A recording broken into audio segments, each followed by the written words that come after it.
The iron shackles around Eleanor's wrists had rubbed her skin raw, leaving dark bruises that matched the hollowness in her brown eyes. She sat hunched on the wooden platform in the center of Deadwood's main street, her once golden hair now matted and greasy, hanging like a curtain around her swollen face. The autumn wind of 1882 cut through her threadbare dress, but she had stopped shivering hours ago.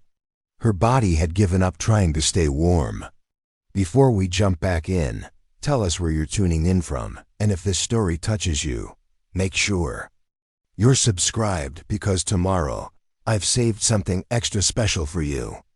What am I bidding for this fine specimen of womanhood? Harold Grimsby's voice boomed across the gathered crowd, his tobacco-stained teeth gleaming in a predatory smile. He grabbed Eleanor's chin roughly, forcing her face up toward the jeering men. She's got childbearing hips and strong hands for work. Perfect for any man needing a wife who won't give him trouble. Eleanor's stomach was cramped with a hunger so deep it felt like her insides were eating themselves.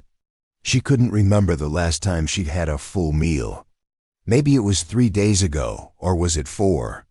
The days had blurred together since her father had signed the papers, trading her life for enough whiskey money to last him through winter. A man in a worn leather jacket spat tobacco juice near her feet. She looks half dead already, Grimsby. What good's a wife who can't even stand up straight? Grimsby's laugh was like broken glass. She's just a little thin, boys. Nothing a few good meals won't fix. And look at those eyes, still got some fire in them. Won't take much to break her properly. The crowd erupted in crude laughter, their voices mixing with the sound of coins jingling in eager hands. Eleanor tried to disappear inside herself, the way she'd learned to do when her father's drinking made him mean. She focused on the worn wooden boards beneath her, counting the knots in the grain. 1, 2, 3, 4. Each number was a step away from this moment, away from the hands reaching toward her like she was livestock at auction. "I'll give you $20, called out a man with a patchy beard and clothes that reeked of unwashed sweat.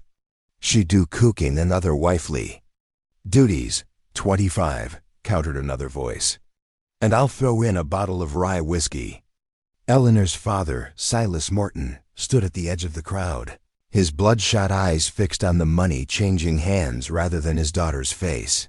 His clothes hung loose on his skeletal frame, and his hands shook with the tremors that came from needing drink. When Eleanor caught his eye, she saw no recognition there, no love, no regret. Just the calculating look of a man counting profits. $30, Grimsby announced, his voice rising with excitement. "Do I hear 35? The bidding continued while Eleanor's vision began to blur at the edges. She hadn't eaten in 2 days, hadn't had clean water in longer than that. Her dress, once a cheerful blue calico, was now stained with mud and worse things. The fabric pulled tight across her body in places, where swelling from poor nutrition had changed her shape. She remembered being beautiful once. 3 years ago, before her mother died of consumption, before her father discovered that whiskey could drown grief better than prayer. She had been the prettiest girl in their small farming community outside Denver, with bright eyes and a laugh that made young men tip their hats when she passed. Now she looked like something pulled from a grave. $35 from the gentleman in the blue shirt, Grimsby called out. "Going once, going twice. $100. The voice cut through the crowd noise like a knife through butter.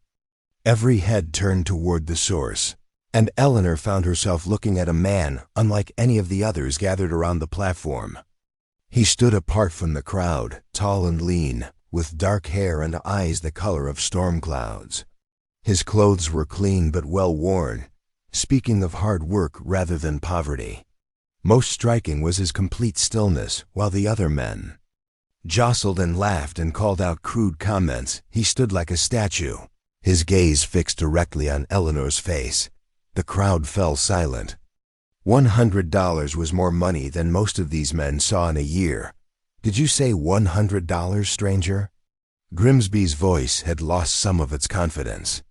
Big money changed the rules of the game, made things more serious. The tall man stepped forward, never breaking eye contact with Eleanor. I did. Cash money, paid in full right now. He reached into his jacket and pulled out a leather pouch that clinked with the sound of gold coins. The sight of real money sent a murmur through the crowd. This wasn't some desperate bachelor looking for cheap labor disguised as marriage. This was serious business. Well now, Grimsby said, his tone shifting to something more respectful. That's a generous offer, Mr. Blackwood. Jeremiah Blackwood. Eleanor felt something shift in her chest at the sound of his name. Not hope. She had learned better than to hope for anything good. But something like curiosity stirred in the place where hope used to live. Why would a man who clearly had money to spare want to buy damaged goods like her? You sure about this, Blackwood? Called out the man who had bid $35. She doesn't look like she'll last the winter. Might be throwing your money away. Jeremiah Blackwood's eyes never left Eleanor's face. I'm sure. The finality in his voice silenced the crowd. Grimsby's hands were already reaching for the money, his merchant's instincts overriding any concern for Eleanor's welfare. Sold then, to Mr. Blackwood for $100, Grimsby announced. You've got yourself a wife, stranger. Papers are all legal and proper, signed by her father here. Eleanor watched her father step forward to shake hands with Grimsby, sealing the transaction that transferred ownership of her from one man to another. The coins changed hands with metallic clinks that sounded like chains being forged as the crowd began to disperse, disappointed that the entertainment was over. Jeremiah Blackwood climbed onto the platform. Up close, Eleanor could see the lines around his eyes that spoke of someone who spent long hours squinting into sun and wind. His hands, when he reached for the shackles around her wrists, were calloused from rope and tools, but surprisingly gentle. Easy. Now, he said quietly, his voice low enough that only she could hear. Let's get these off you.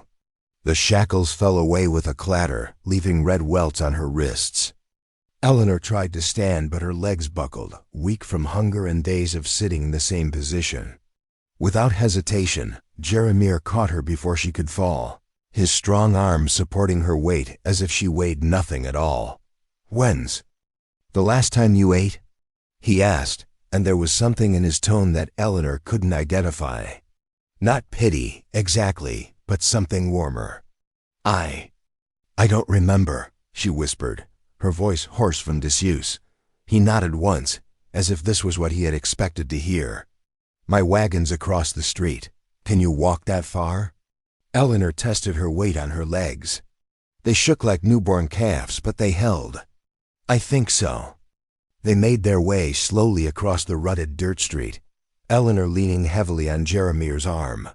She was acutely aware of how she must smell, how her greasy hair must look, how her swollen face probably disgusted him. But his grip remained, steady and sure, never loosening even when she stumbled. His wagon was sturdy and well-maintained, with 2 strong horses hitched and waiting. In the back, she could see supplies covered with a clean canvas tarp. Everything about Jeremiah Blackwood spoke of a man who took care of his possessions, which made Eleanor wonder what he planned to do with his newest acquisition. Are you going to hurt me? She asked as he helped her onto the wagon seat.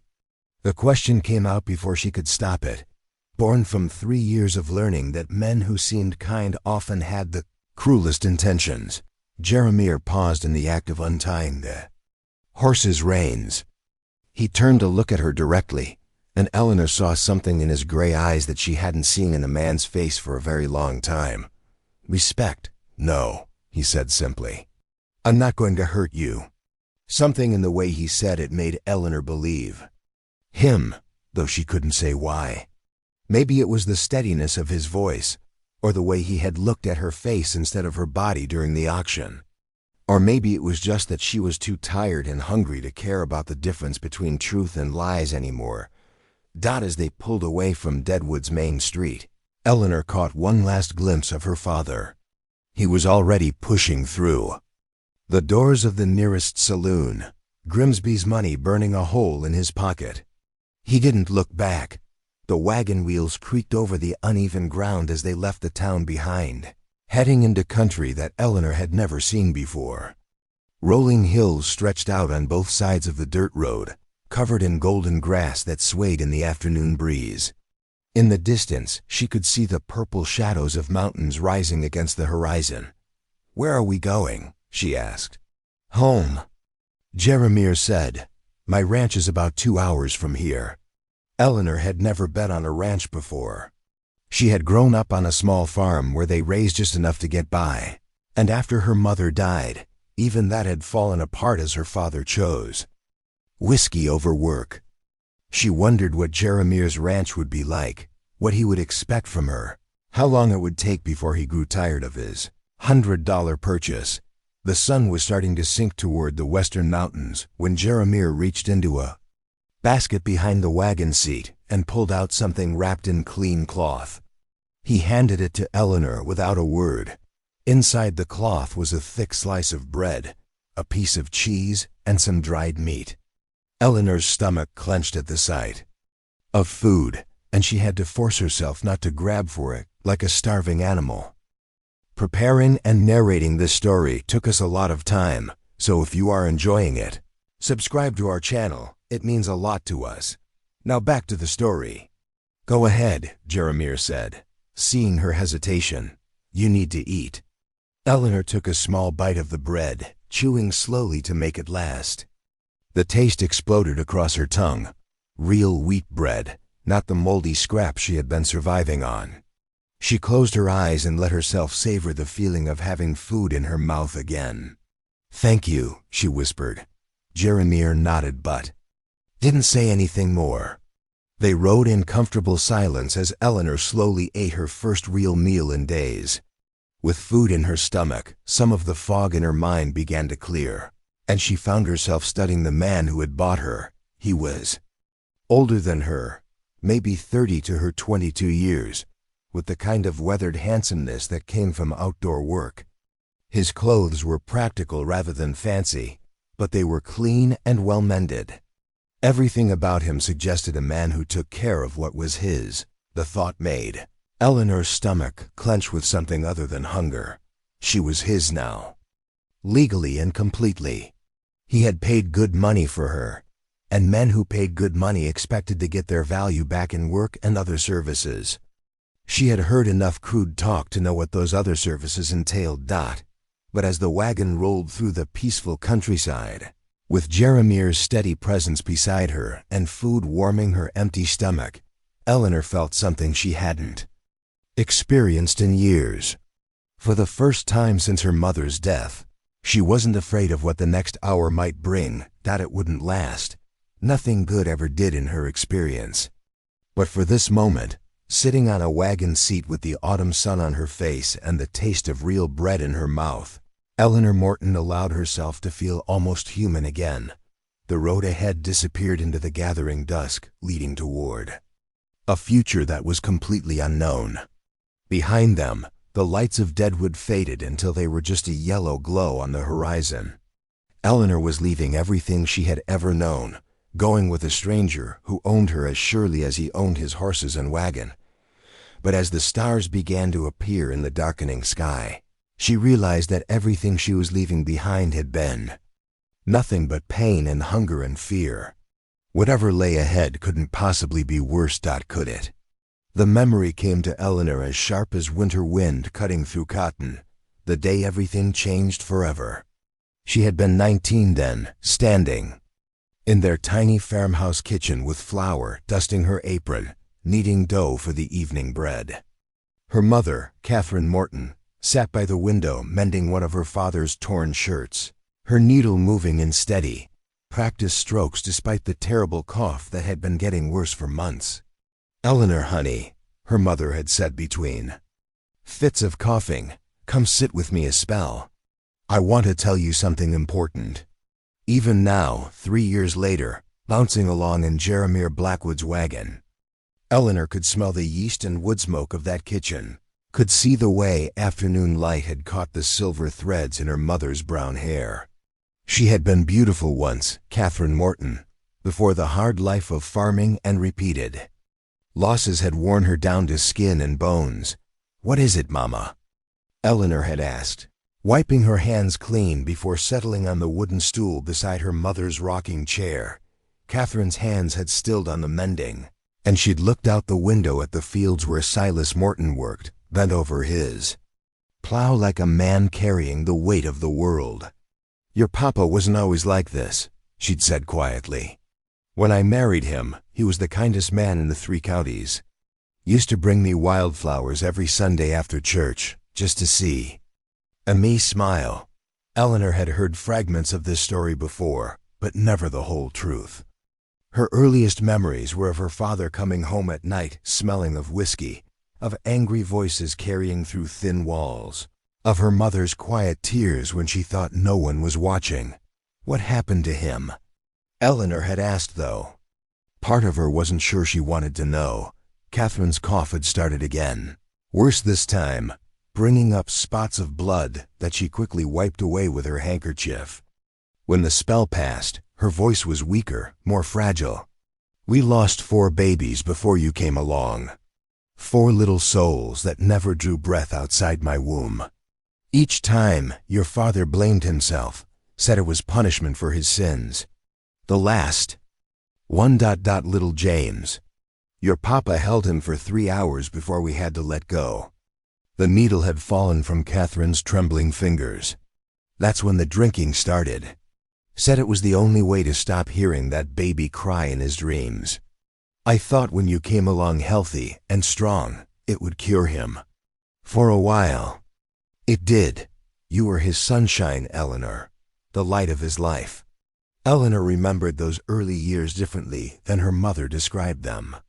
She remembered her father as a distant figure who worked from dawn to dusk and spent his evenings staring into the fire with a bottle in his hand. But there had been moments, Christmas mornings when he'd carved her wooden toys, summer evenings when he'd lifted her onto his shoulders to pick apples from their highest tree. Then the drought came, Catherine had continued, her voice growing weaker with each word. 3 years of failed crops, watching everything we'd built turn to dust. Your father had to sell the good farmland piece by piece just to keep food on the table. Each acre he lost was like losing another child, he said. The drinking got worse. Eleanor had reached for her mother's hand, alarmed by how cold and thin it felt. "Mama, you should rest. Save your strength." But Catherine had gripped her daughter's hand with surprising strength. "No, child. I need you to understand what's coming. This consumption is going to take me soon. Don't shake your head. We both know it's true. And when I'm gone, your father won't have anything left to fight for. Except the bottom of a whiskey bottle." The prophecy had proven terrifyingly accurate. Catherine Morton had died on a cold February morning, her lungs finally giving up their struggle for air. Eleanor had found her father 3 days after the funeral, passed out in the barn with an empty bottle clutched to his chest like a lover. From that day forward, Silas Morton had become a stranger wearing her father's face. The man who had once carried her on his shoulders now looked at her with eyes that saw only burden, only one more mouth to feed when there was barely enough for one. The farm fell apart around them as he spent what little money they had on whiskey. Instead of seed, on temporary oblivion, instead of hope. Eleanor had tried everything. She'd taken over all the cooking and cleaning, had learned to milk their one remaining cow and tend their pitiful vegetable garden. She'd even tried hiding his bottles, pouring out whiskey when she found it, pleading with him to remember the man he used to be. Nothing worked. The grief and guilt had eaten him alive from the inside, leaving only a hollow shell that stumbled through each day waiting for night, and the promise of alcohol-induced sleep. The first time he'd hit her was 6 months after the funeral. She had questioned why he was trading their last sack of grain for whiskey instead of keeping it for food. His backhanded slap had sent her reeling across the kitchen, and for a moment she'd seen something flicker in his eyes, horror, regret, recognition of what he'd become.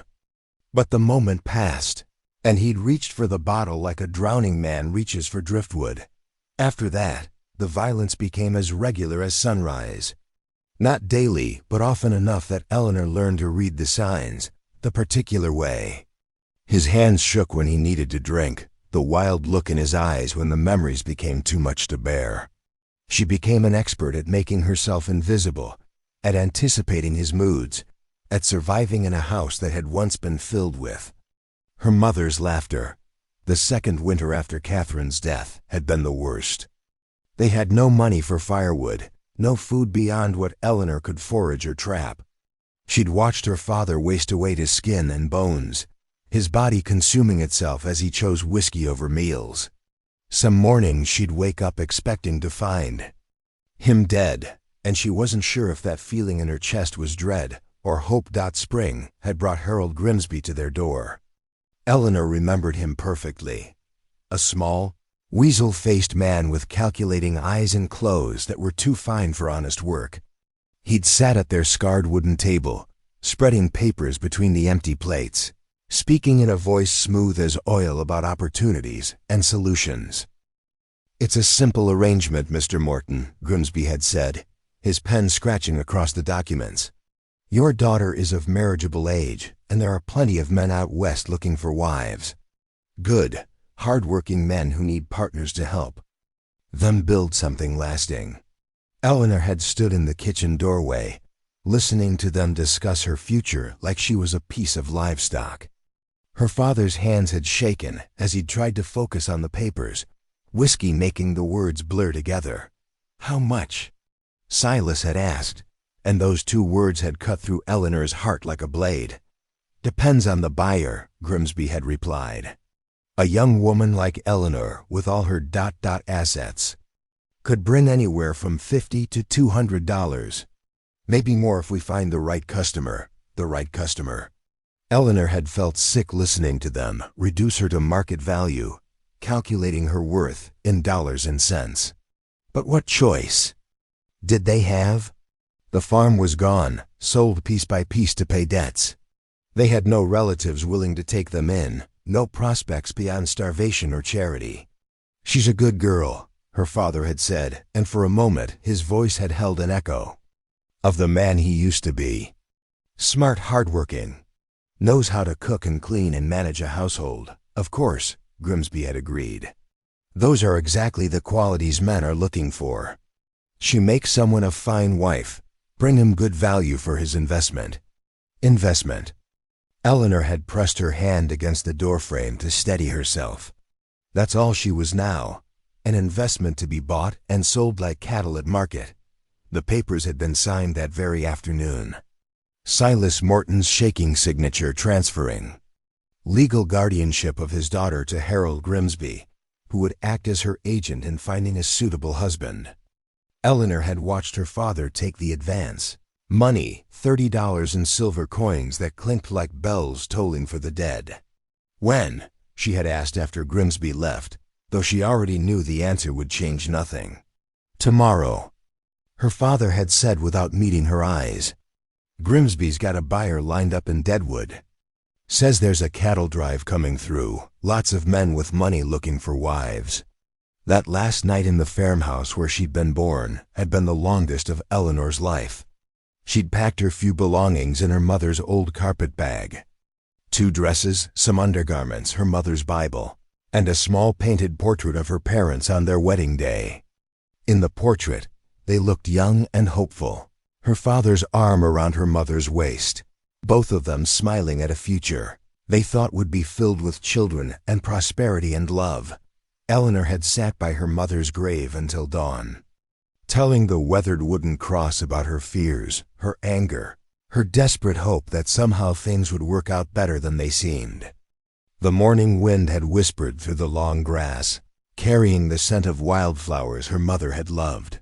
When Grimsby's wagon had arrived to collect her, Eleanor had looked back one last time at the place where her childhood had lived and died. Her father had stood in the doorway, 30 pieces of silver already half spent on the bottle in his hand. For just a moment, their eyes had met, And she'd seen the man he used to be looking back at her, horrified, ashamed, but too broken to change course. "I'm sorry," he'd whispered, but the wind had carried his words away like everything else good in their lives. The journey to Deadwood had taken 3 days. 3 days of Grimsby's constant chatter about the opportunities awaiting her, the fine life she'd have as a rancher's wife, the children she'd bear, and the home she'd build. He'd made it sound like a fairy tale, like she was heading toward happiness instead of being sold to the highest bidder. But Eleanor had learned not to believe in fairy tales.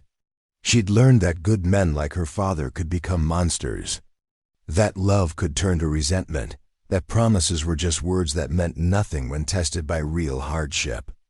She'd prepared herself for the worst: a brutal husband, backbreaking work, years of servitude disguised as marriage. Now sitting beside Jeremiah Blackwood as his wagon rolled through the darkening countryside, Eleanor found herself caught between old fears and new uncertainties. He seemed different from the men who had bid on her in Deadwood's main street, quieter, more controlled, less obviously predatory. But she'd learned that appearances could deceive, that kindness could be a mask worn until the transaction was complete. The bread and cheese he'd given her sat warm in her stomach, the first decent food she'd had in days. But even as her body responded gratefully to the nourishment, her mind remained alert, watchful, ready for the moment when his true nature would reveal itself. She glanced sideways at his profile, trying to read something in the set of his jaw, or the way his hands held the reins. What had made him willing to pay $100 for damaged goods like her? What did he expect in return for his investment? And most importantly, how long would his apparent kindness last once they reached his ranch and she became his legal property in truth as well as name? The questions multiplied in her mind as the miles passed beneath the wagon wheels, each one building on the last until her chest felt tight with anxiety. She'd survived 3 years of her father's deterioration, had endured Grimsby's auction block, had learned to live with hunger and fear and the daily possibility of violence. But this was different. This was the unknown, and Eleanor had learned that the unknown was where hope went to die. Whatever Jeremiah Blackwood wanted from her, whatever price he expected her to pay for that $100, she would find a way to survive it. She had. 2. Because the alternative, admitting defeat, giving up the fight that had kept her alive through the worst years of her life, was simply unacceptable. Eleanor Morton might be broken, might be bought and sold like property, might be heading into a future she couldn't control or predict, but she was still breathing. And as long as she was breathing, there was still a chance that somehow, someday, things might be different, even if she couldn't quite bring herself to believe it yet. The Blackwood Ranch emerged from the prairie, darkness like something from a dream Eleanor had forgotten she was capable of having. As their wagon crested the final hill, she saw lamplight glowing golden in the windows of a substantial 2-story house, warm and welcoming against the star-scattered sky. Outbuildings dotted the property in organized clusters, a massive barn, several corrals filled with horses that nickered softly at their approach, and what looked like bunkhouses for ranch hands. But it was the house itself that made Eleanor's breath catch in her throat. It wasn't grand by city standards, but after years of watching her family's farm crumble into ruin, it looked like a palace. The porch wrapped around the front and sides, supported by sturdy timber posts that spoke of careful craftsmanship. Smoke rose from the chimney in a straight column, promising warmth and comfort inside. "Home," Jeremiah said simply, his first word in over an hour. Eleanor tried to imagine herself belonging in such a place, but the thought felt as foreign as trying to picture herself with wings.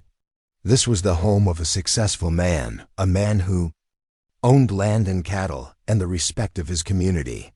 What business did broken goods like her have in a place like this? As they approached the house, a figure emerged from the barn carrying a lantern. The light revealed a weathered man in his 60s, bow-legged from years in the saddle, with silver hair and a grizzled beard that couldn't hide his smile.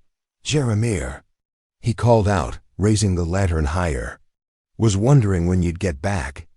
How'd things go in Deadwood?" Jeremiah brought the wagon to a stop near the front porch steps. "About as expected, Cookie. This is Eleanor." Eleanor, meet Samuel Crawford, but everyone calls him Cookie. He runs the kitchen and keeps the rest of us in line. Cookie's lantern light fell across Eleanor's face, and she saw his expression shift. From curiosity to something much gentler. His eyes took in her hollow cheeks, the bruises on her wrists where the shackles had been, the way she held herself like someone expecting a blow at any moment. "Well now," Cookie said quietly, his voice careful and kind. "Miss Eleanor, welcome to the Blackwood Ranch. You must be tired after that long journey." Eleanor nodded, not trusting her voice. Kindness was dangerous. It made you soft, made you hope for things that would only be taken away later. But something in Cookie's weathered face reminded her of her grandfather, her mother's father, who had died when she was small, but who had always made her feel safe and wanted. Jeremiah climbed down from the wagon and moved around to Eleanor's side. "Can you make it to the house?" he asked, extending his hand to help her down. Eleanor's legs shook as her feet touched the ground, but she forced herself to stand straight. Whatever weakness she showed now would be remembered, catalogued, possibly used against her later. "I'm fine," she said, though they all could see she wasn't. "Course you are," Cookie said diplomatically. "But even the strongest folks need a good meal and a warm bed after traveling. Let's get you inside where it's comfortable." The front door opened before they reached it, revealing a woman Eleanor guessed to be in her 40s, with graying brown hair pinned up in a neat bun and an apron tied around her substantial waist. Her face was round and pleasant, with laugh lines around her blue eyes that suggested a disposition toward happiness. "Martha," Jeremiah said. "This is Eleanor." "Eleanor. Meet Martha Wilson. She keeps the house running and makes sure we don't live like complete savages." Martha's eyes did the same quick assessment that Cookie's had done, taking in Eleanor's condition with the practiced eye of someone who had seen hardship before.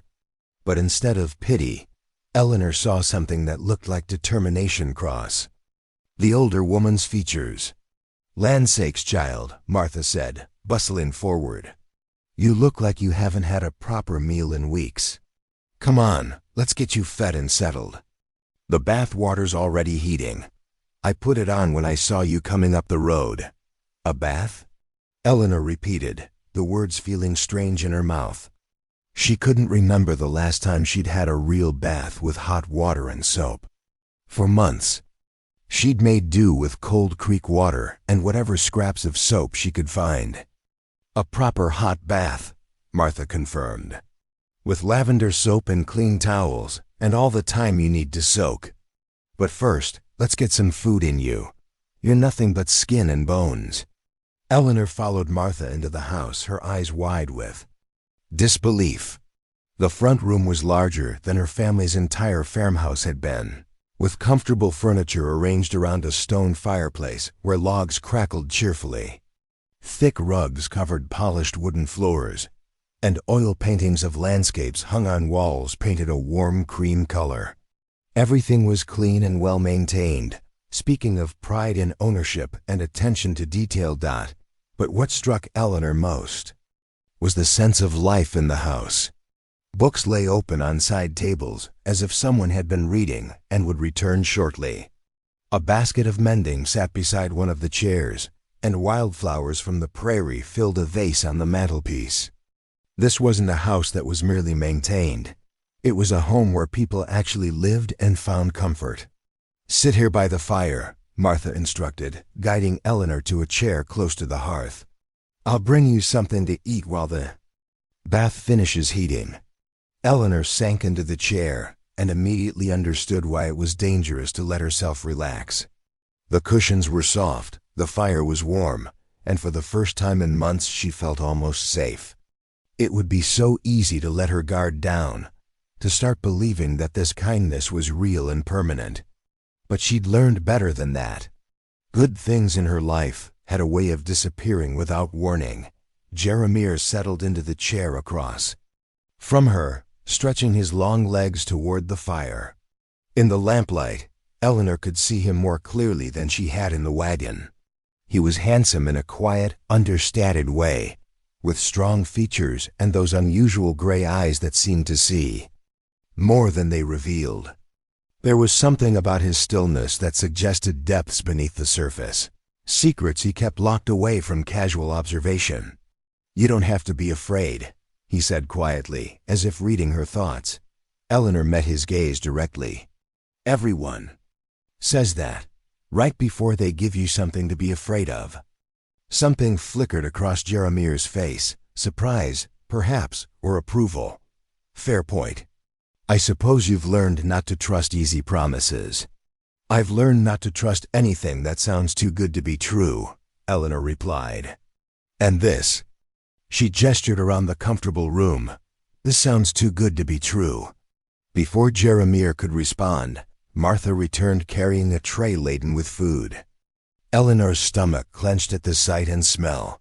Fresh bread still warm from the oven, thick slices of roasted beef, mashed potatoes with butter melting on top, green beans that actually looked green instead of gray, and a tall glass of milk that was so white it practically glowed. "There now," Martha said, setting the tray on a small table beside Eleanor's chair. "Real food for someone who needs building up. Don't try to eat it all at once. Your stomach probably needs time to remember how to handle proper meals." Eleanor stared at the tray, overwhelmed. There was more food here than she'd seen in weeks, prepared with obvious care and presented as if she deserved such treatment. Her hands shook as she reached for the fork. "Why?" she asked suddenly, looking up at Jeremiah. "Why did you pay so much money for me? What do you want?" Jeremiah was quiet for a long moment, studying her face in the firelight. When he spoke, his voice was careful, measured. "What do you think I want?" Eleanor felt heat rise in her cheeks, but she forced herself to answer honestly. "The same thing all men want from women they buy. A cook, a cleaner, someone to warm your bed and bear your children. Someone who can't say no because you own her. And if I told you I don't want any of those things?" Eleanor laughed, but there was no humor in the sound.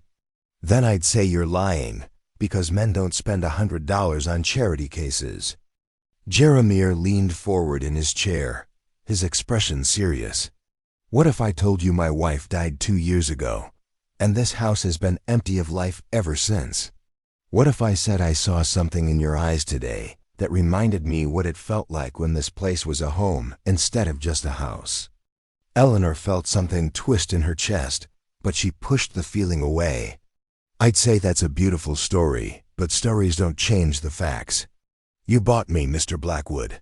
That makes me your property, whether you want to pretty it up with. Talk about homes and life or not." "You're right," Jeremiah said, surprising her with his directness. "Legally, that's exactly what our arrangement is. But legal and real don't always mean the same thing."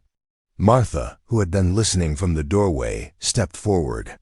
"Jeremiah," she said gently, "the child needs to eat and rest before you start confusing her with philosophy. There'll be time for talking tomorrow." Eleanor took a bite of the beef, and the taste exploded across her tongue like a revelation. Real meat, seasoned with herbs she couldn't identify, cooked until it was tender enough to cut with a fork. She forced herself to chew slowly to make it last, but her body was screaming for more nutrition after months of near starvation. "The bath is ready," Martha announced after Eleanor had eaten about half the food on her tray. "Upstairs, first door on the right. I've laid out some clothes that might fit. They belong to—" She glanced at Jeremiah, who nodded almost imperceptibly. "They belong to someone who doesn't need them anymore." Eleanor understood. The clothes had belonged to Jeremiah's dead wife. She was being offered the garments of a ghost, invited to step into the life of a woman who was gone forever. The thought should have been disturbing, but Eleanor was too tired and grateful to care about the emotional complexities. "Thank you," she said to Martha, meaning it more than she'd meant anything in a long time. The bathroom upstairs was another Revelation. A real bathtub filled with steaming water that smelled of lavender. Thick towels stacked on a chair beside the tub. A bar of soap that was white and fresh, not the harsh lye soap she was used to. Eleanor sank into the hot water with a sigh that seemed to come from her soul. For the first time in months, she allowed herself to really relax.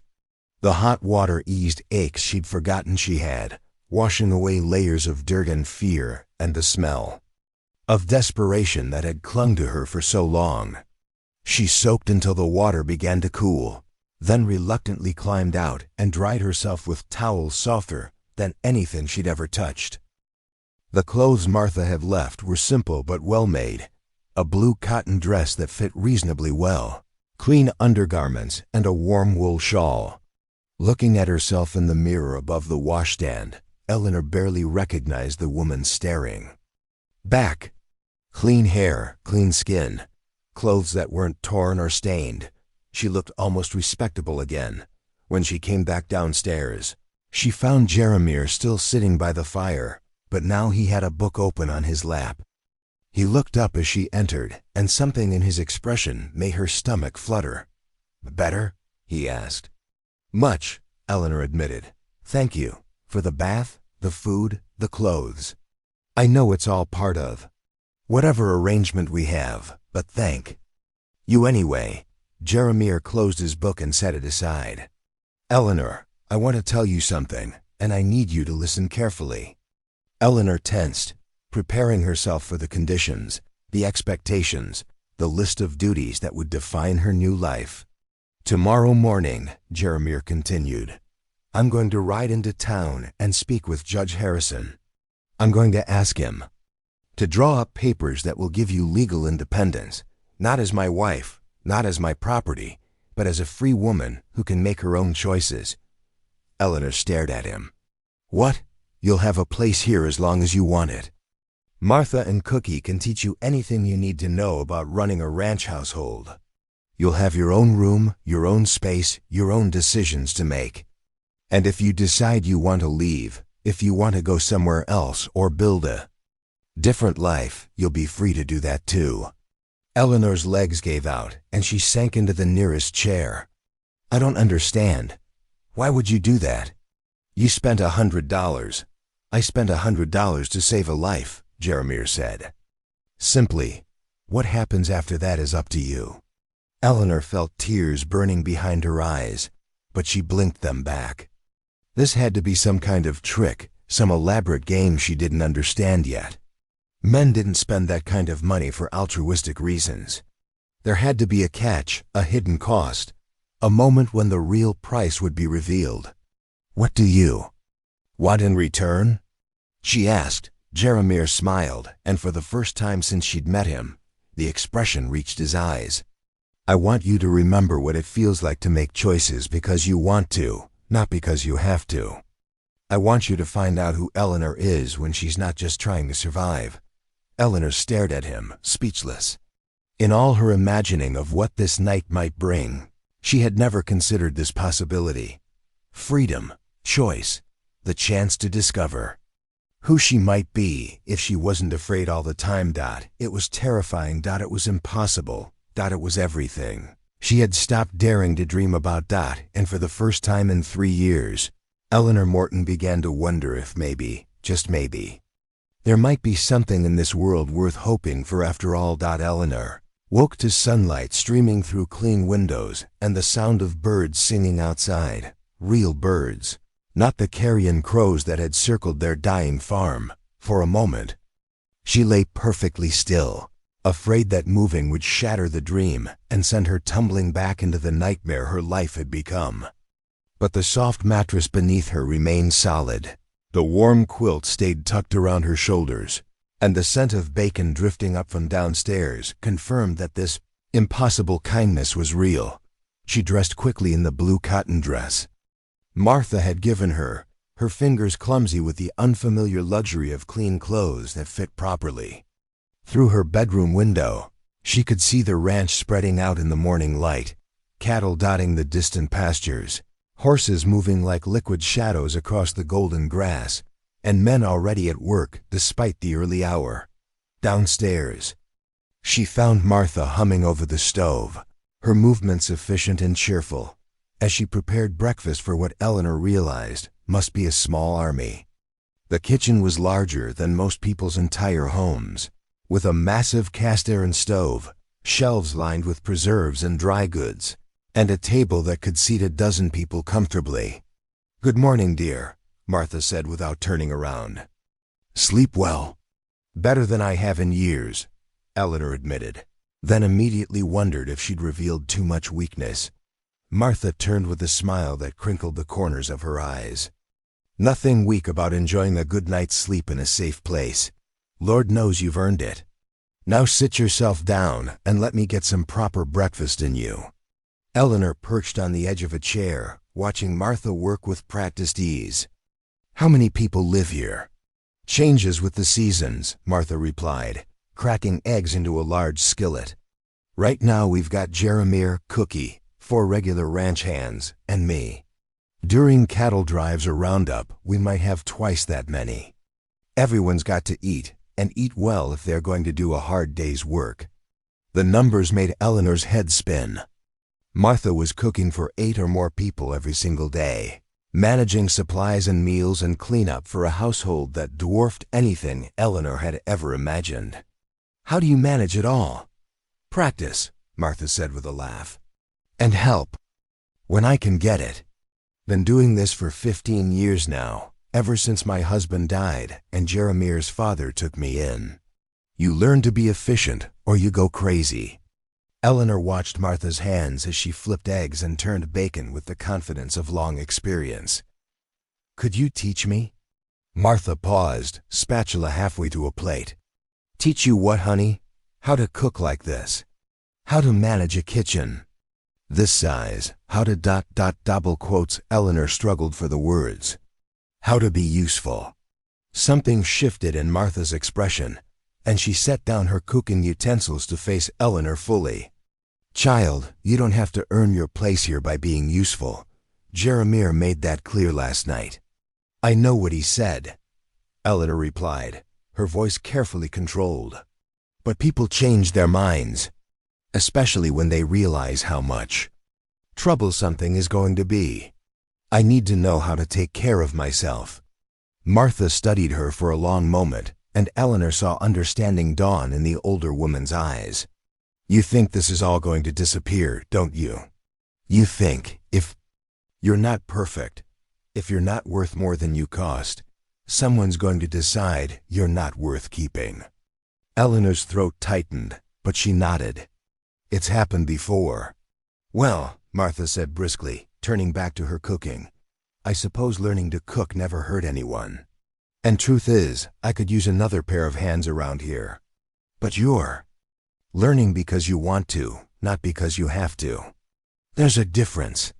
The next hour passed in a whirlwind of instruction as Martha showed Eleanor how to make biscuits from scratch, how to time multiple dishes so everything finished cooking at the same moment, and how to calculate portions for varying numbers of people.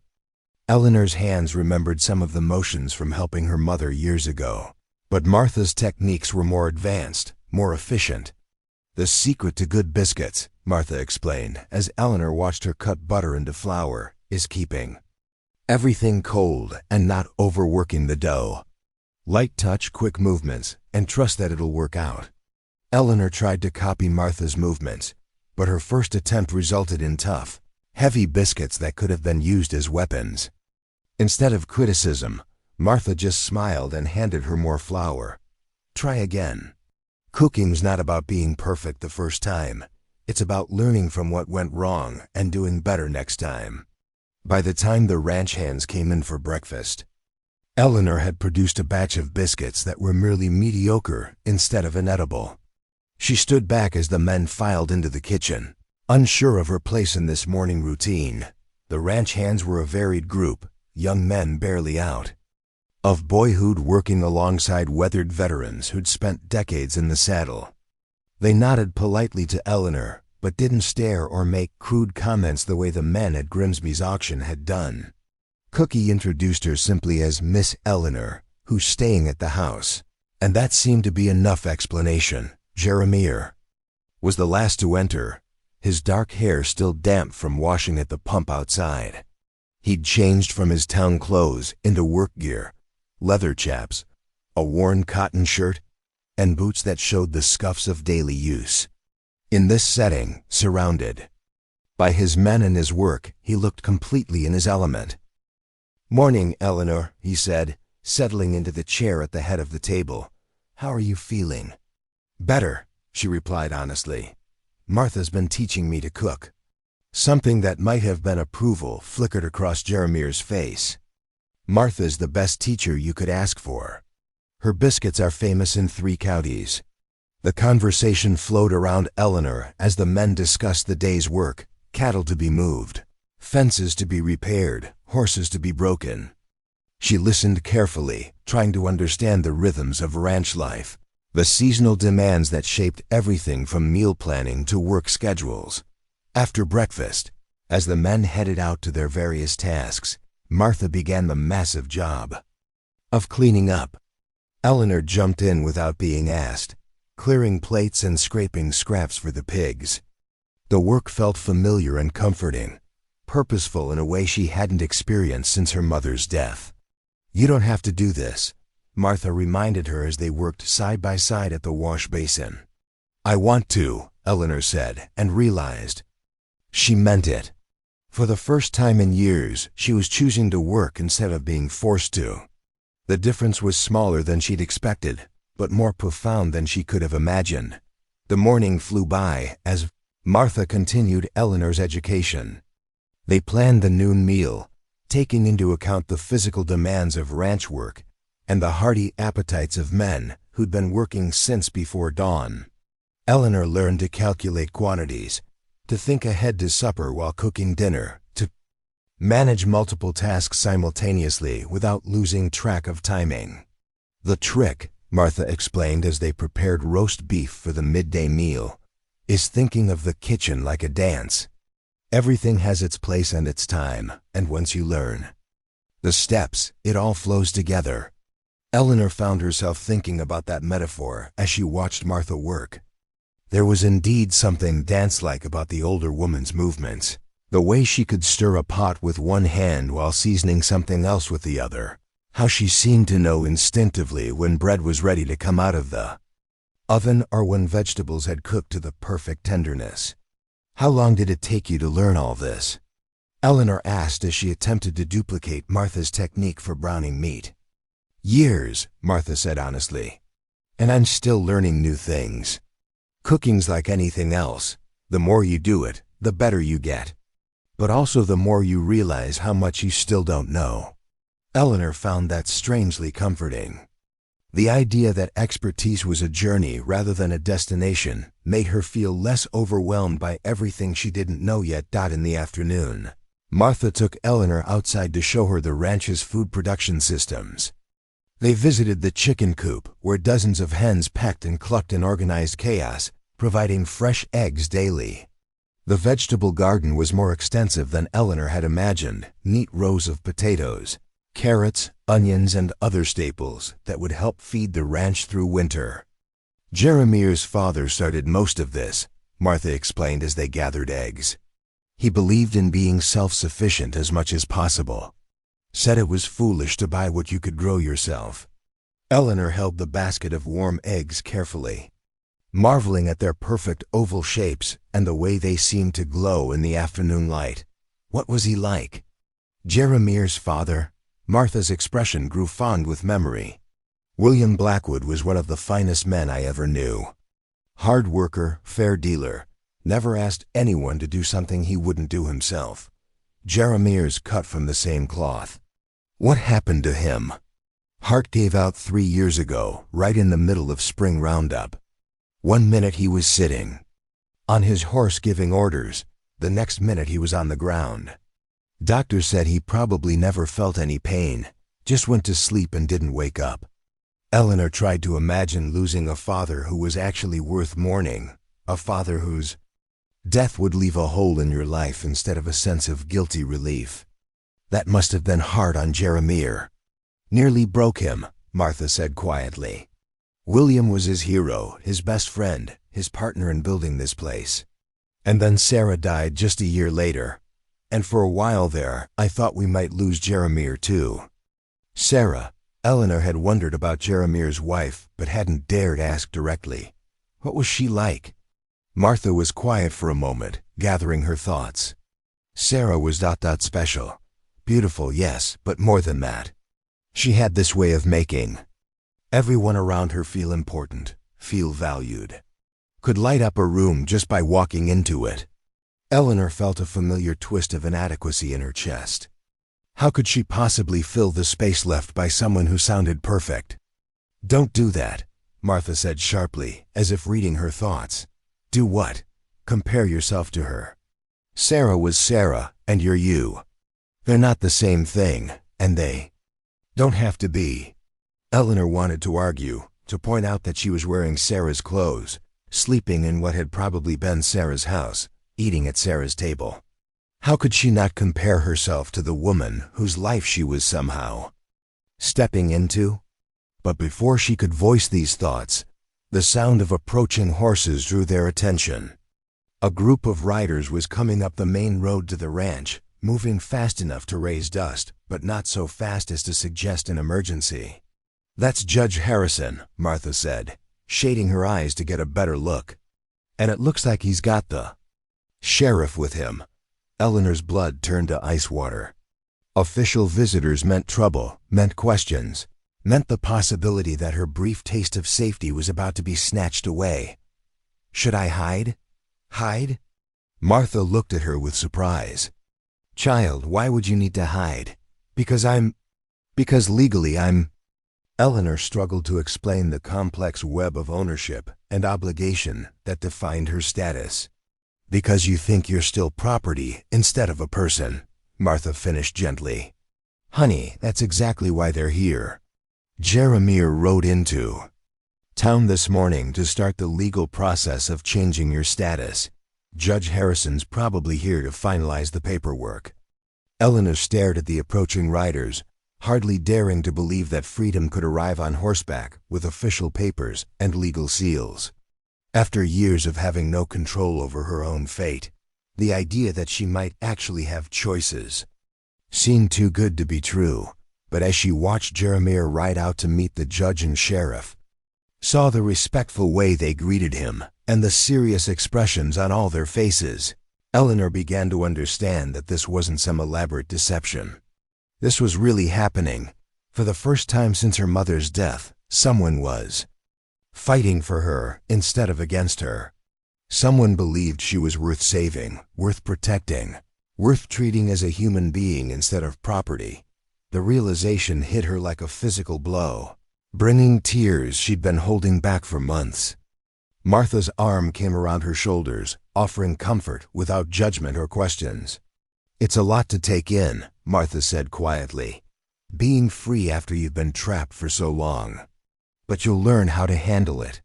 One day at a time, one choice at a time. Eleanor leaned into Martha's warmth, watching the men conduct their business in the distance.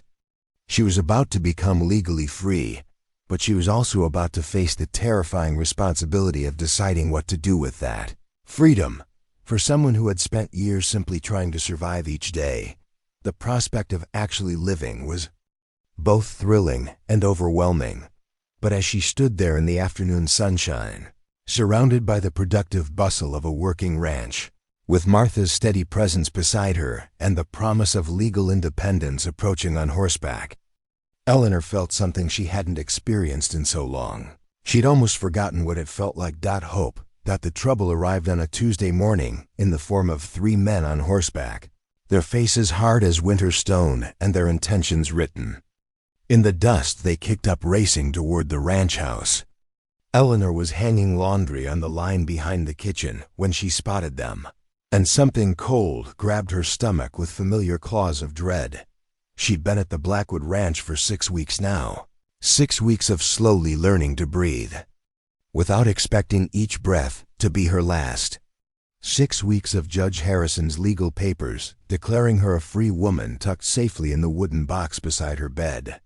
6 weeks of Martha's patient teaching and Cookie's gentle humor and Jeremy's steady, undemanding presence.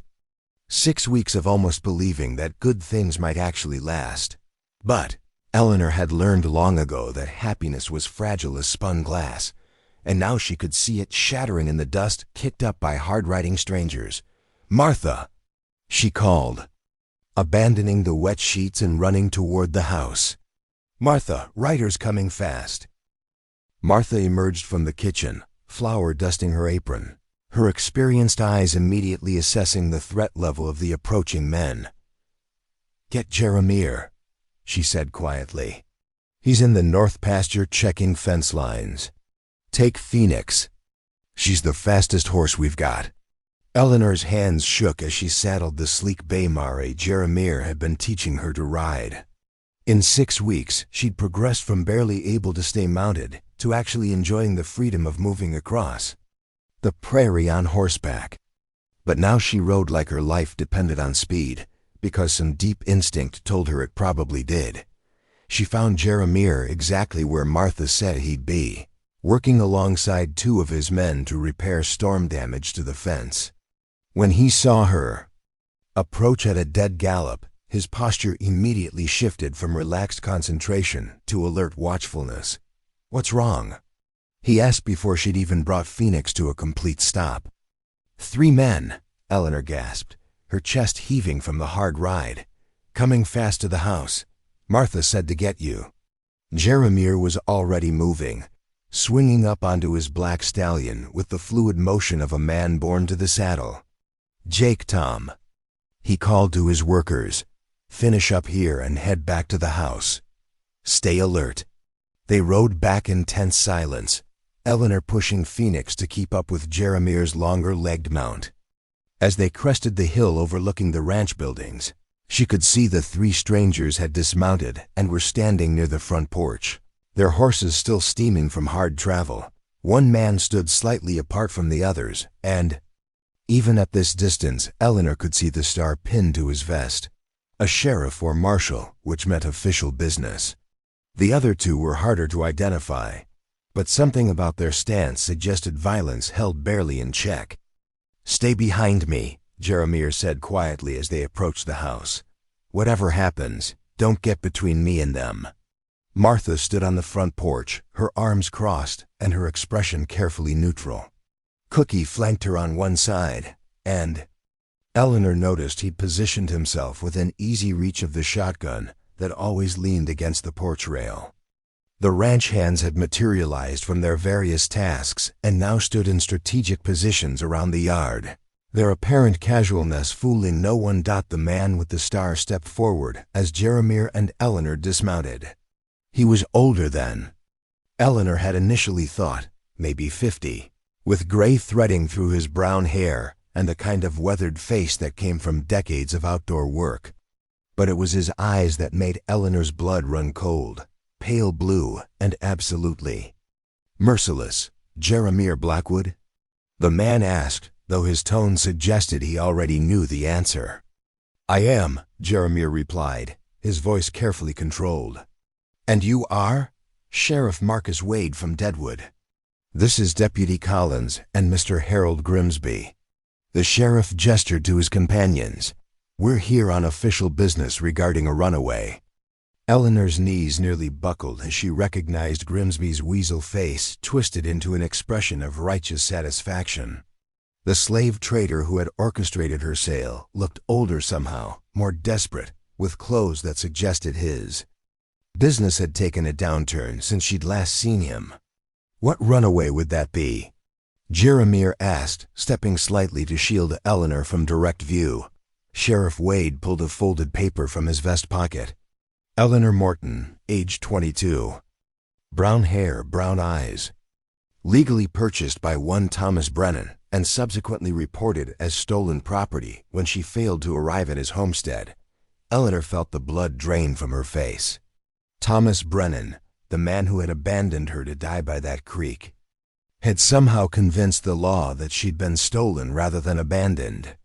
The magnificent cruelty of it took her breath away.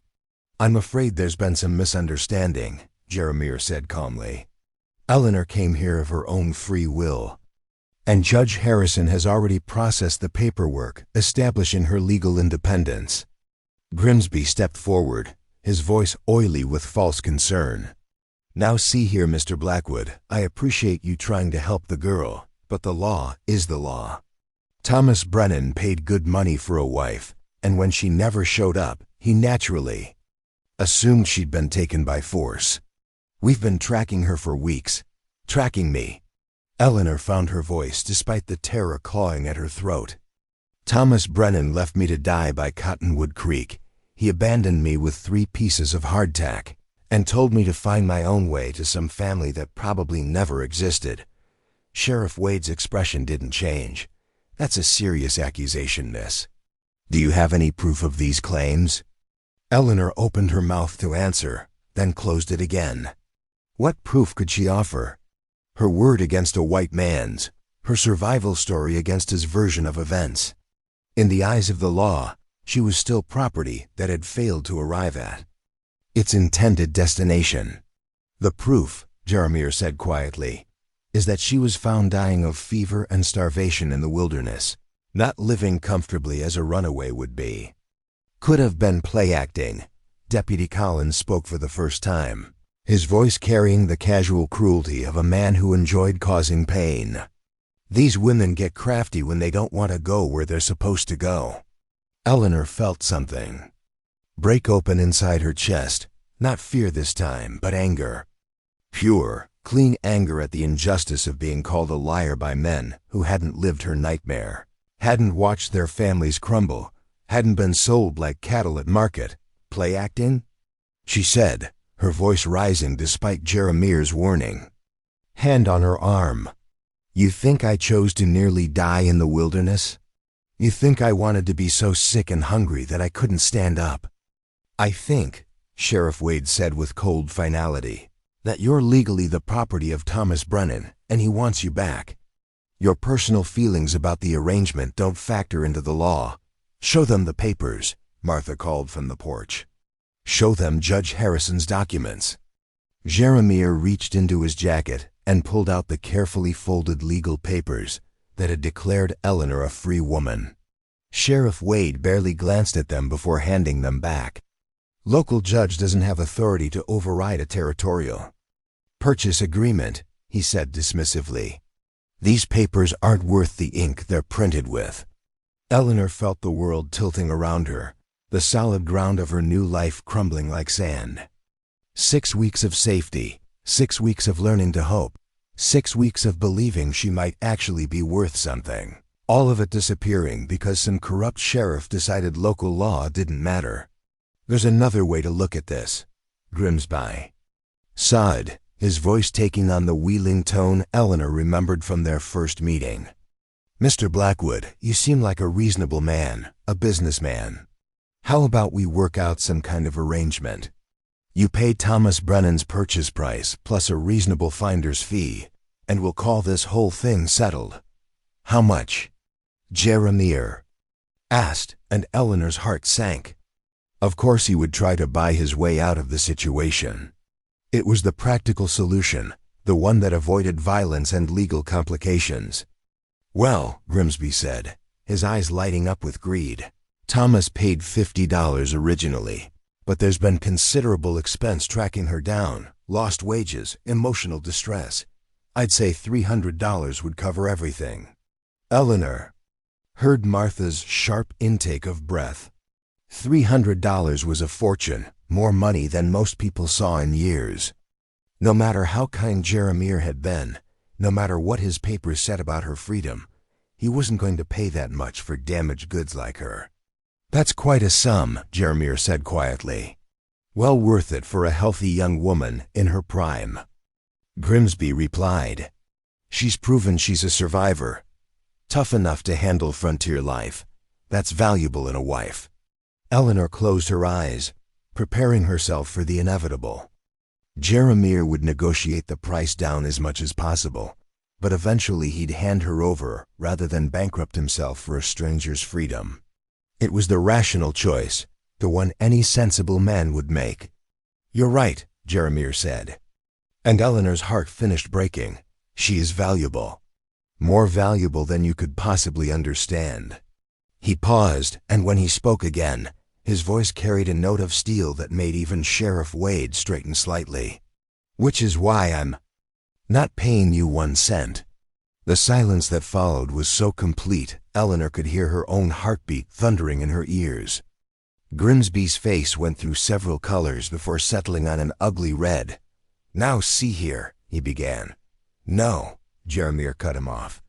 You see here, Eleanor is a free woman under the laws of this territory, as established by a duly appointed judge. Your so-called purchase agreement is invalid because it was based on fraud. Thomas Brennan never had legal authority to sell someone he'd abandoned to die. Sheriff Wade's hand moved to rest on his gun butt. Mr. Blackwood, I'm trying to handle this peacefully, but I have my orders. The woman comes with us, one way or another. Eleanor felt the moment crystallizing around her like winter ice. Everything she'd gained, everything she'd learned about herself and her worth, was about to be tested in the crucible of violence and law and men's greed. She could run. Phoenix was still saddled and ready. She could hide in the house and let them drag her out. She could beg and plead and hope someone's mercy might save her, or she could choose to fight for herself. Sheriff Wade, she said, stepping out from behind Jeremiah's protective presence, I have something to say. Eleanor, don't, Jeremiah started. No, she said firmly. I've been quiet long enough. I've let other people make decisions about my life for too long. She walked forward until she stood directly in front of the sheriff, close enough to see the surprise in his pale eyes. I am Eleanor Morton, and I am not property. I was abandoned by Thomas Brennan and left to die. I survived by my own strength and the kindness of people who saw me as human instead of livestock. I am legally free by territorial law, and I choose to stay here. Your choices don't matter, Deputy Collins sneered. The law says what men like you decide it says, Eleanor interrupted, her voice growing stronger with each word. But some things are bigger than the law. Some things are right even when the law is wrong. She turned to look at Jeremiah, Martha, Cookie, and the ranch hands who had become her chosen family.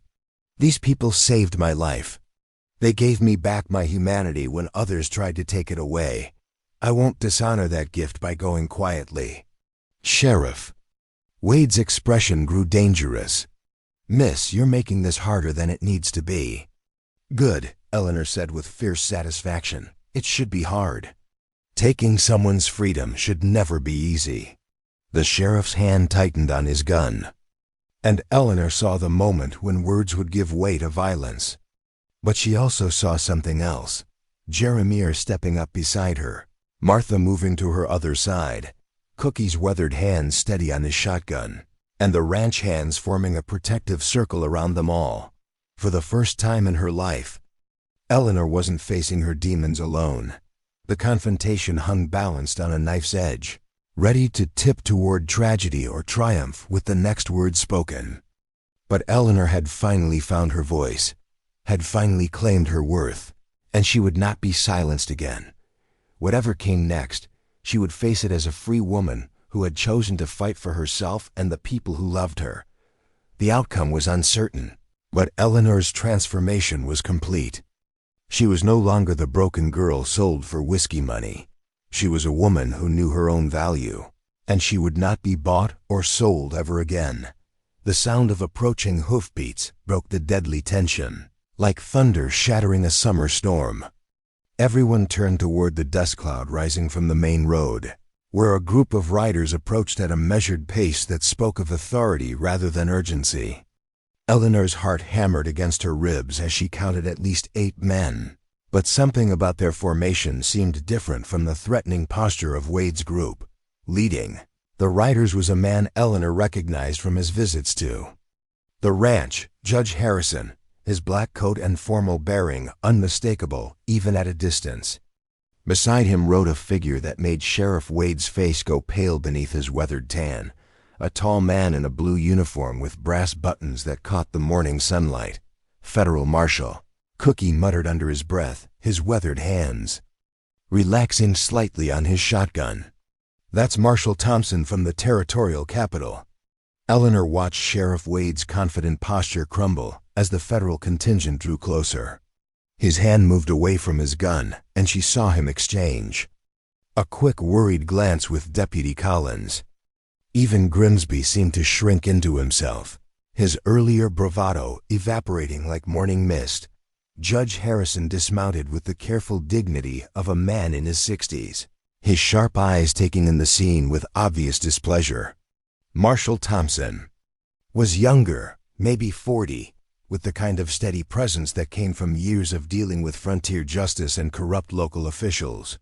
Sheriff Wade, Judge Harrison said, his voice carrying the crisp authority of formal education and long experience. I'm surprised to find you here. Last I heard, you were busy investigating cattle rustling in the northern counties. Wade shifted uncomfortably. Got a report of stolen property, Your Honor. Just doing my duty to recover it. Stolen property? Marshal Thompson's voice carried a dangerous edge. And what property would that be? Eleanor felt Jeremiah's hand touch her shoulder, offering silent support as she prepared to speak for herself once again. But before she could answer, an unexpected voice cut through the tension. That would be me, apparently.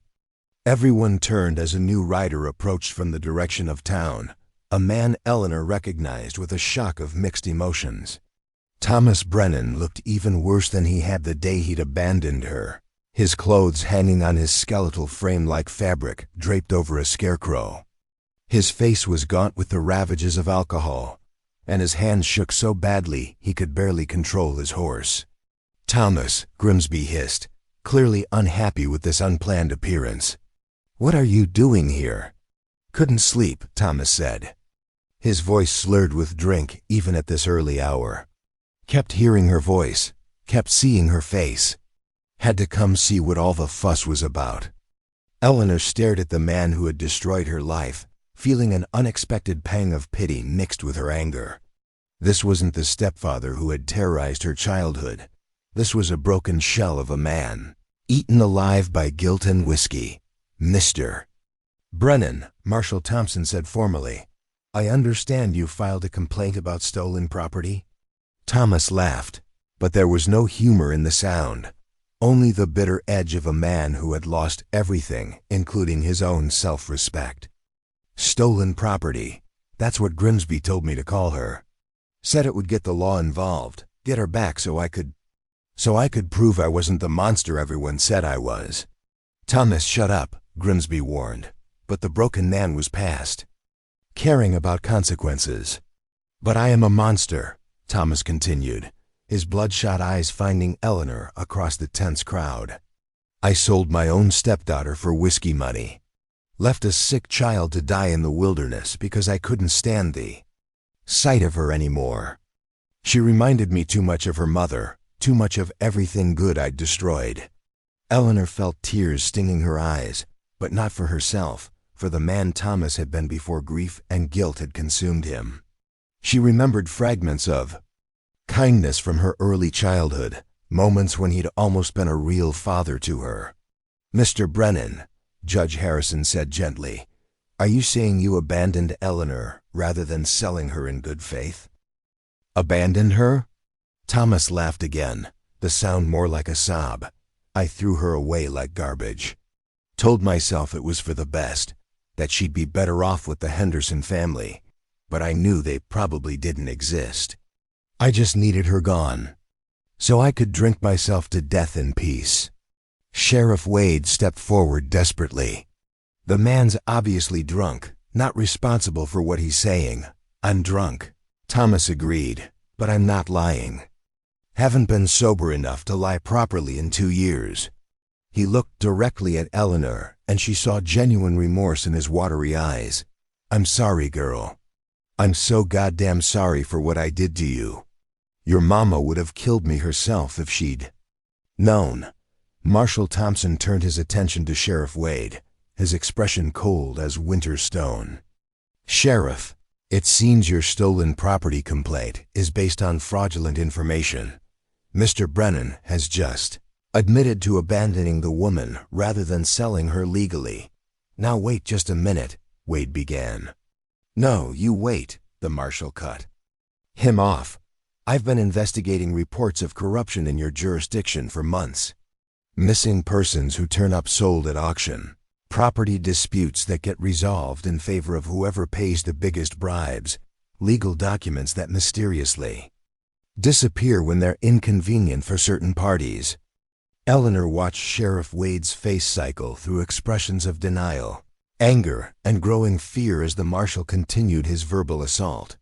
"Did you really think you could come onto Jeremiah Blackwood's land and kidnap a woman who's been legally declared free by territorial courts? Did you think the federal government wouldn't notice when local sheriffs start ignoring properly filed legal documents?" "She's just a woman," Deputy Collins protested. "Just one woman who doesn't want to honor her obligations." The deputy's words were cut off abruptly as Jeremiah stepped forward, his usually controlled demeanor cracking to reveal the steel beneath. "Just a woman? That woman has shown more courage and integrity in the past 10 minutes than you've displayed in your entire miserable career." Eleanor felt something warm and powerful unfurl in her chest as Jeremiah continued.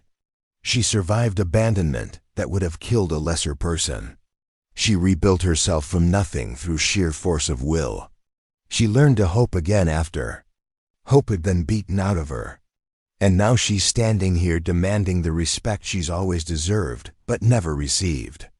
He turned to face Eleanor directly, and she saw something in his gray eyes that made her breath catch. "She's not just a woman. She's an extraordinary human being who deserves a life of her own choosing."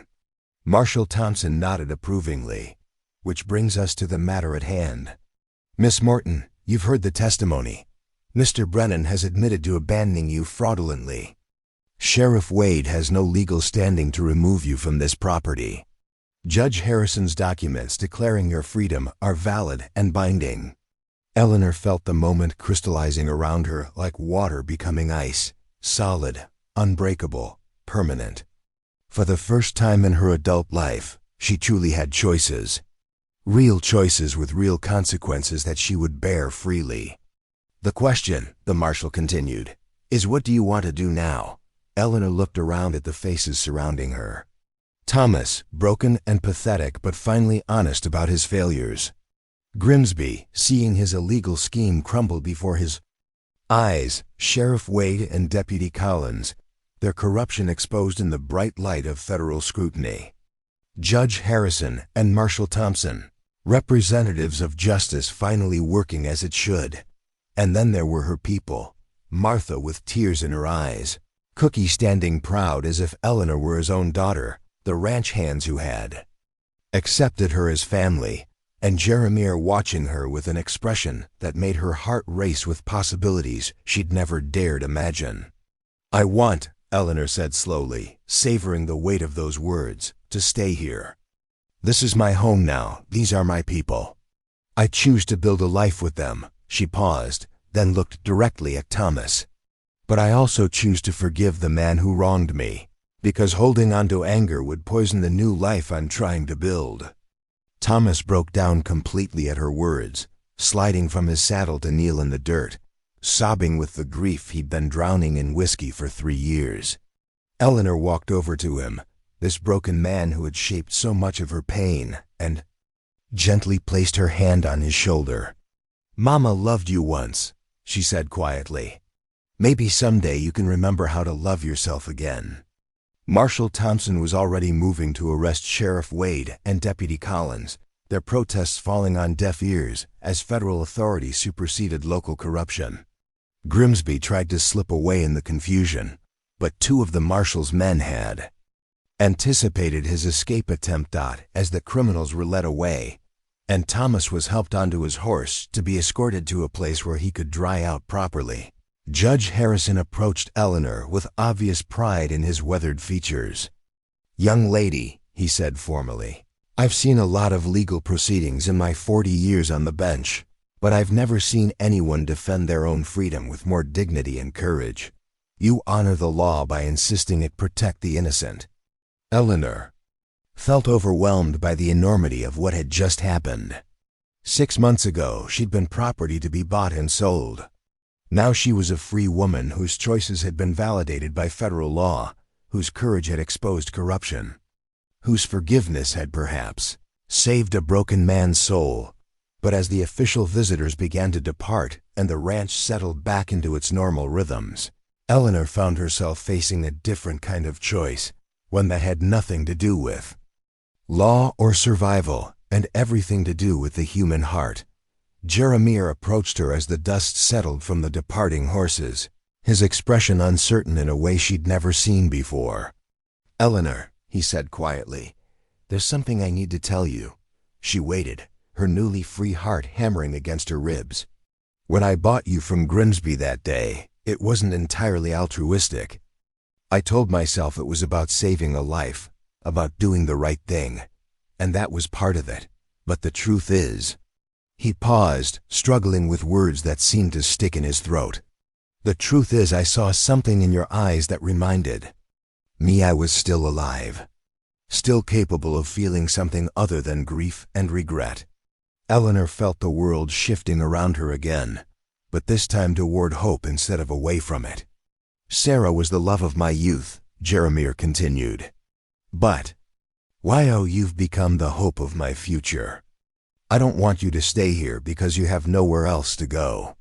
I want you to stay because you choose to, because you want to build something together." Eleanor looked into his gray eyes and saw her own reflection there, not the broken girl who had been sold for whiskey money, but the strong woman who had fought for her freedom and won. She saw a future filled with choices she would make freely, love she would give and receive without coercion, a life she would build with her own hands and heart. "Jeremiah Blackwood," she said, her voice steady and sure, "I choose you too." As he stepped forward to take her hands in his, Eleanor realized that her transformation was complete. She was no longer surviving, she was living. She was no longer a victim of other people's choices. She was the author of her own story, and for the first time in her life, that story was going to have a happy ending. 2 years later, Eleanor stood on the wraparound porch of the house that had become truly hers, watching the sun paint the prairie in shades of gold and amber that never failed to take her breath away. In her arms, baby William gurgled contentedly, his dark hair catching the light as he reached tiny fingers toward the wind chimes Martha had hung from the porch ceiling. The sound they made was like laughter, like joy given voice in the evening breeze. The transformation of both the ranch and Eleanor herself had been gradual but profound. Where once the big house had felt hollow with grief and memories, it now hummed with life and purpose. The kitchen that had intimidated her so completely that first morning now felt like the heart of a thriving community, a place where ranch hands gathered for meals that nourished both body and spirit, where neighboring families came to share news and celebrations, where Eleanor had learned that feeding people was one of the purest expressions of love. She had become the undisputed queen of this domain, not through marriage alone, but through the respect she had earned by proving herself capable of matching the land's demands with her own strength.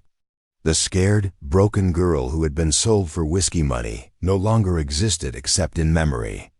In her place stood a woman who could manage the complex logistics of feeding 30 seasonal workers during Roundup, who could negotiate cattle prices with buyers from back east, who could deliver a foal in the middle of a winter storm and nurse it to health with patient determination. But perhaps most remarkably, she had learned to trust in happiness, to believe that good things weren't necessarily temporary illusions waiting to be snatched away. Baby William was proof of that transformation, a child conceived in love rather than obligation, wanted fiercely by both his parents, welcomed into a world that would value him for simply existing rather than for what he might provide. The sound of approaching horses drew her attention to the main road, where a familiar figure rode toward the house at an easy pace.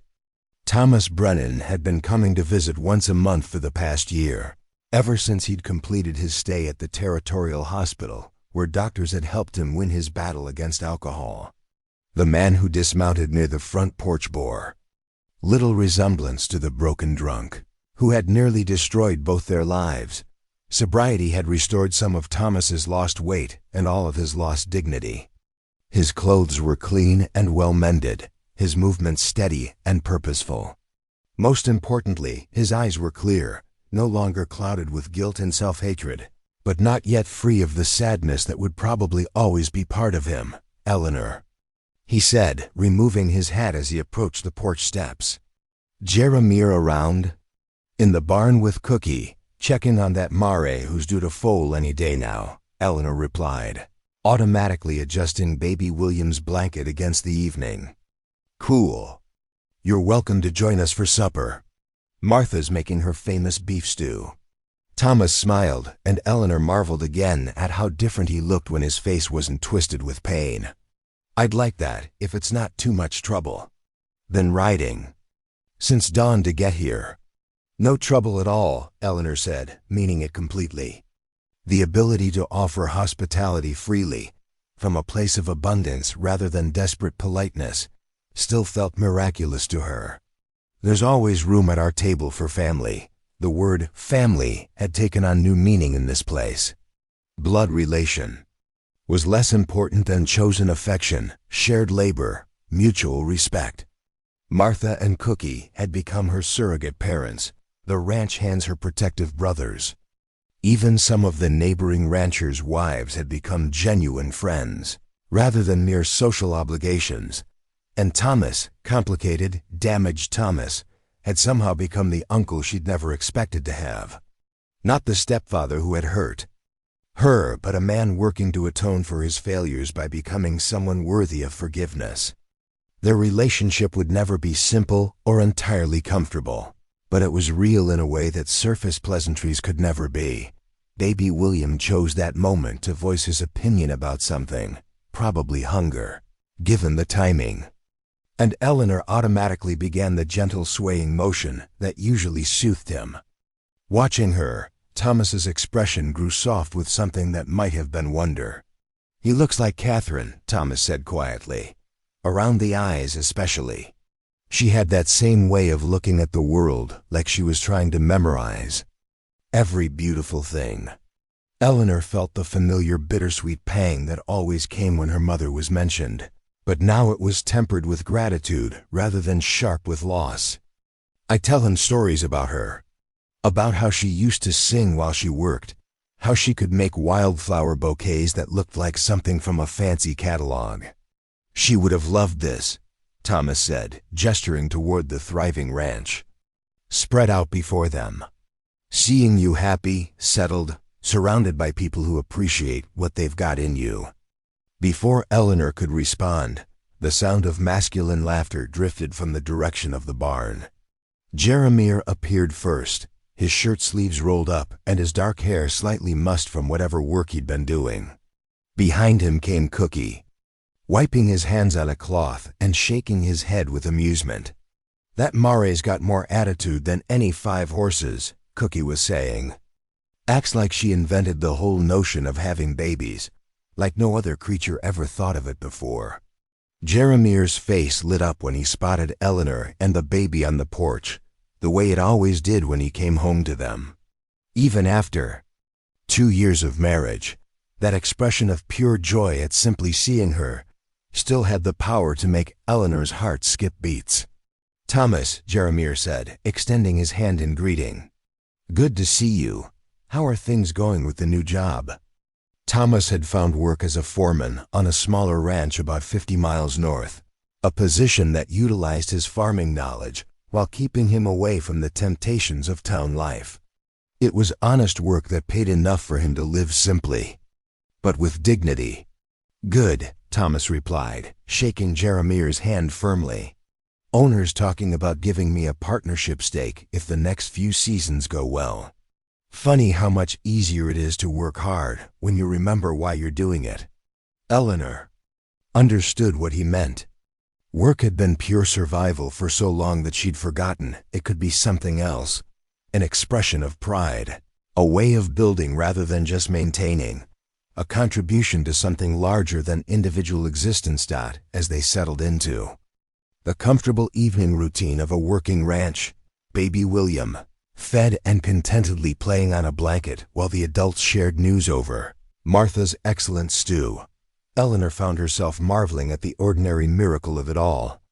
The easy conversation between men who respected each other, the warm laughter floating from the kitchen where Martha and Cookie debated the merits of different pie recipes, the sense of security that came from being surrounded by people who had chosen to be family. After supper, when Thomas had ridden on to spend the night with a neighboring rancher and baby William had been settled in his cradle, Eleanor and Jeremiah walked out to their favorite spot overlooking the valley.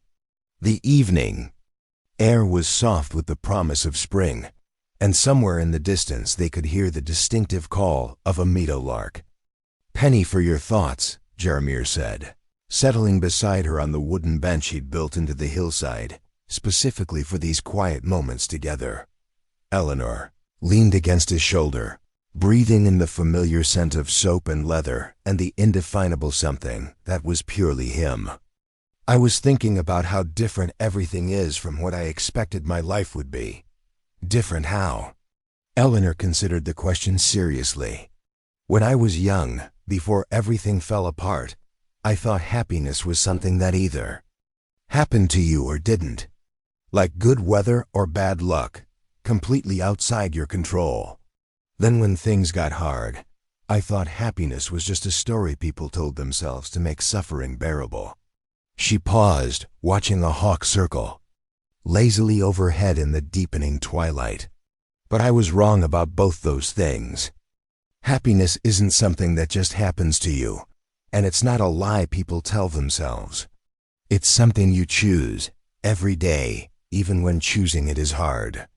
Jeremiah's arm tightened around her shoulders. "What made you realize that?" "You," Eleanor said simply. "Not because you rescued me, though you did, but because you showed me that I was worth rescuing, that I was worth fighting for, worth believing in, worth investing time and energy and love in." She turned to face him directly, wanting him to understand the full depth of what she was trying to express. "For years, I believed I was worthless because that's what I was told, every day, in 100 different ways. But you saw something different. You saw someone worth saving, worth loving, worth building a life with. I saw who you really were underneath all the damage," Jeremiah said quietly. "Strong, brave, kind despite everything that had been done to you. Beautiful in ways that had nothing to do with appearance and everything to do with character." Eleanor felt tears prick her eyes, but they were tears of gratitude rather than sorrow. "The really amazing thing is that I started to see it too. When someone believes in you consistently, persistently, patiently, eventually you start to believe in yourself." They sat in comfortable silence for a while, watching the first stars appear in the darkening sky. In the distance, they could hear the sounds of the ranch settling into night, horses moving quietly in their corrals, the last conversations between ranch hands before they headed to their bunks, the distant lowing of cattle bedded down for the night. "Eleanor," Jeremiah said eventually, his voice carrying a note of something that might have been wonder, "do you realize what you've become?" "What do you mean?" "You've become exactly what this place needed. Not just a wife or a housekeeper, or a mother, though you're wonderful at all those things. You've become the heart of this community. The person everyone turns to when they need wisdom or comfort, or just someone who will listen without judgment." Eleanor started to protest, but Jeremiah continued before she could speak. "Martha told me that when Jake's wife was having trouble with her pregnancy, you were the one she came to for advice. When young Billy was struggling with his reading, you were the one who worked with him every evening until he could make sense of the letters. When the Henderson family lost their barn in that storm, you organized the whole community to help rebuild it." He took her hands in his calloused palms warm and steady against her skin. You've done what seemed impossible. You've taken all the pain and loss and injustice you suffered, and you've transformed it into compassion and strength and the ability to help others heal. Eleanor felt something profound shift inside her chest, a recognition of truth she hadn't fully understood until he spoke it aloud. She had indeed become something she'd never imagined possible, not despite her suffering, but because of how she'd chosen to carry it and ultimately transform it. "You know what the most remarkable thing is?" she said, her voice soft with revelation. "I'm not the same person I was when you found me, but I'm also exactly who I was always meant to be. All those years of pain and struggle, they weren't wasted. They were preparation for what?" Eleanor smiled, the expression feeling as natural as breathing now. "For this. For becoming someone who could recognize genuine love when it was offered. For becoming strong enough to build something lasting. For becoming wise enough to know the difference between surviving and living." She gestured toward the ranch spread out below them, but she knew Jeremiah would understand she meant more than just the physical property. For becoming someone who could create a place where other damaged souls could come to heal. As if summoned by her words, the sound of baby William crying drifted from the house, demanding attention with the imperious confidence of someone who had never doubted his worth or his right to be loved. Eleanor rose to answer his call, but paused to press a kiss to Jeremiah's forehead. "Our son will never know what it feels like to believe he's worthless," she said with fierce satisfaction. "He'll grow up knowing he's precious simply because he exists, not because of what he can provide or how useful he is to other people." "And what about other children?" Jeremiah asked quietly. "What about the ones who don't have that advantage?" Eleanor's smile widened, encompassing possibilities she was only beginning to imagine. "Then maybe we'll have to make sure they find their way here. Maybe this place can become what it was for me, a sanctuary where damaged souls can remember what it feels like to be whole." As she walked back toward the house where her baby waited and her chosen family slept safely under her protection, Eleanor realized that her transformation was complete but also ongoing. She would never stop becoming more herself, more capable of love, more skilled at turning suffering into strength. The broken girl sold for whiskey money was gone forever, replaced by a woman who understood the most fundamental truth of human existence, that every person possessed infinite worth simply by virtue of being alive, and that love, real love, chosen and sustained through daily acts of kindness and commitment, had the power to heal even the deepest wounds.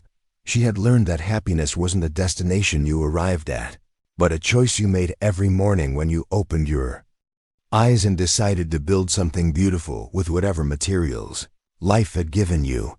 And she had discovered that sometimes, if you were very lucky and very brave, the people you saved ended up saving you right back. In the end, that was the most powerful magic of all, the ordinary miracle of human beings choosing to love each other well, one day at a time, until something broken became something beautiful, something surviving became something thriving, and something lost became something precious beyond all measure.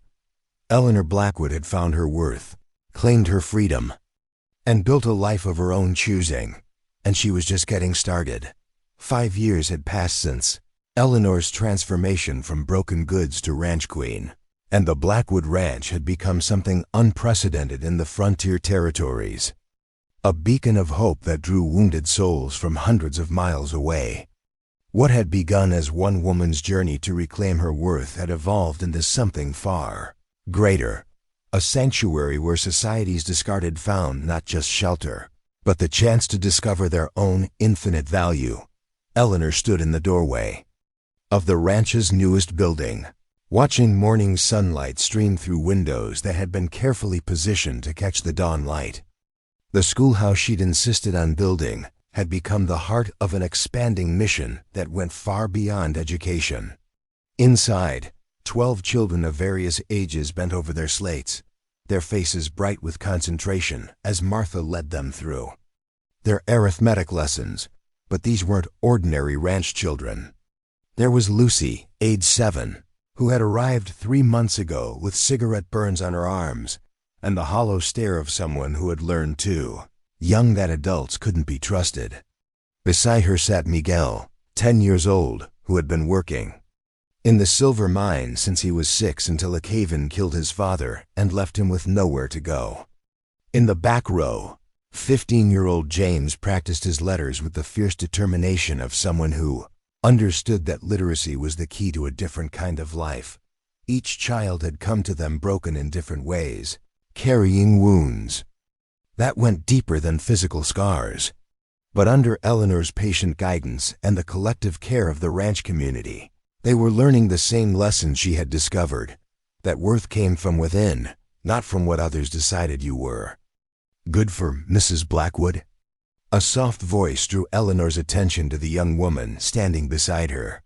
Rebecca Patterson had arrived at the ranch 6 months ago, sold by her own brother to pay his gambling debts. At 19, she bore the haunted look Eleanor remembered, seeing in her own mirror, but there was something different in her green eyes now, a spark of hope that grew brighter each day. "What is it, Rebecca?" Eleanor asked, automatically adjusting baby Sarah's position on her hip. Her second child was 18 months old now, a chubby-cheeked toddler with her father's gray eyes and an infectious laugh that could lighten even the darkest moods.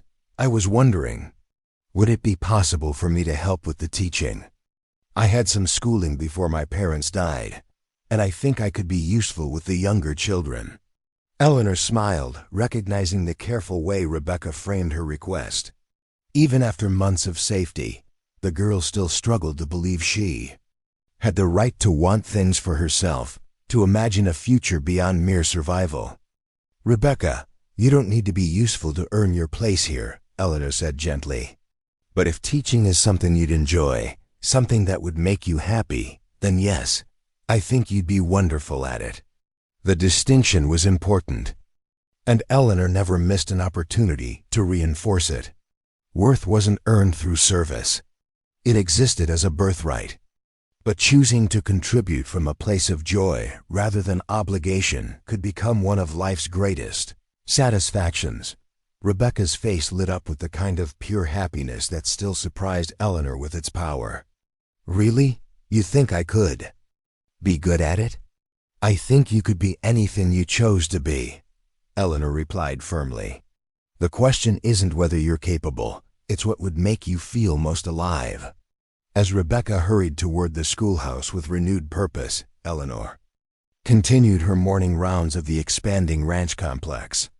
What had once been a simple cattle operation had grown into something resembling a small town, complete with workshops, gardens, and living spaces designed to accommodate the growing number of people who had found their way to the Blackwood Sanctuary. In the carpentry shop, she found Cookie working with 3 teenage boys, teaching them to craft furniture with the patience of a master craftsman passing on essential knowledge. The boys had all arrived within the past year, runaways from abusive situations, orphans aged out of overcrowded institutions, young men who had been told they were good for nothing but hard labor and violence. "Morning, Eleanor," Cookie called. Out, his weathered face creased with satisfaction as he watched one of his students successfully joint 2 pieces of wood. "Tommy here's got a real talent for this work. Been thinking we might set him up with his own tools soon." Tommy, a 17-year-old who had arrived half-starved and covered in bruises from his stepfather's beatings, flushed with pride at the praise. 6 months ago, he wouldn't have believed he was capable of creating anything beautiful. Now his hands moved with growing confidence as he shaped raw wood into something useful and lasting. "That's wonderful," Eleanor said, meaning it completely. "There's always need for skilled craftsmen out here. A man who can build things people need will never lack for work or respect." She saw Tommy straighten at her words, beginning to envision a future where his skills would make him valuable to communities rather than just another mouth to feed. It was the same transformation she'd witnessed dozens of times now, the moment when someone stopped seeing themselves as a burden and started Imagining themselves as a contributor, the textile workshop was her next stop, where she found a group of women and older girls working with quiet concentration at looms and sewing machines. This had been one of Eleanor's proudest innovations, creating a space where women could learn skills that would provide them with economic independence, regardless of whether they chose marriage or remained single. Leading the group was Ana Martinez, a woman in her 30s who had escaped from a marriage that had nearly killed her. Ana's husband had told her daily that she was worthless, stupid, good for nothing but cooking and cleaning. Now she was teaching other women to create textiles so fine they commanded premium prices from buyers as far away as Denver and San Francisco. "Eleanor," Ana called out, holding up a bolt of fabric that seemed to shimmer with its own inner light. "Look what Maria finished yesterday. Have you ever seen anything so beautiful?" Maria, a shy girl of 16 who had been rescued from a brothel in Deadwood, blushed furiously at the attention, but couldn't hide her pride in the work. The fabric was indeed extraordinary, a complex weave in shades of blue and silver that seemed to change color as it moved. "It's magnificent," Eleanor said honestly. "You should be very proud, Maria. This is the work of a true artist." Maria's eyes filled with tears, and Eleanor understood why. For too many years, the girl had been told her only value lay in what men would pay to use her body. Now she was creating beauty that would outlast all of them, work that proclaimed her worth to anyone with eyes to see. The morning was getting on, and Eleanor knew Jeremiah would be expecting her help with the quarterly accounts.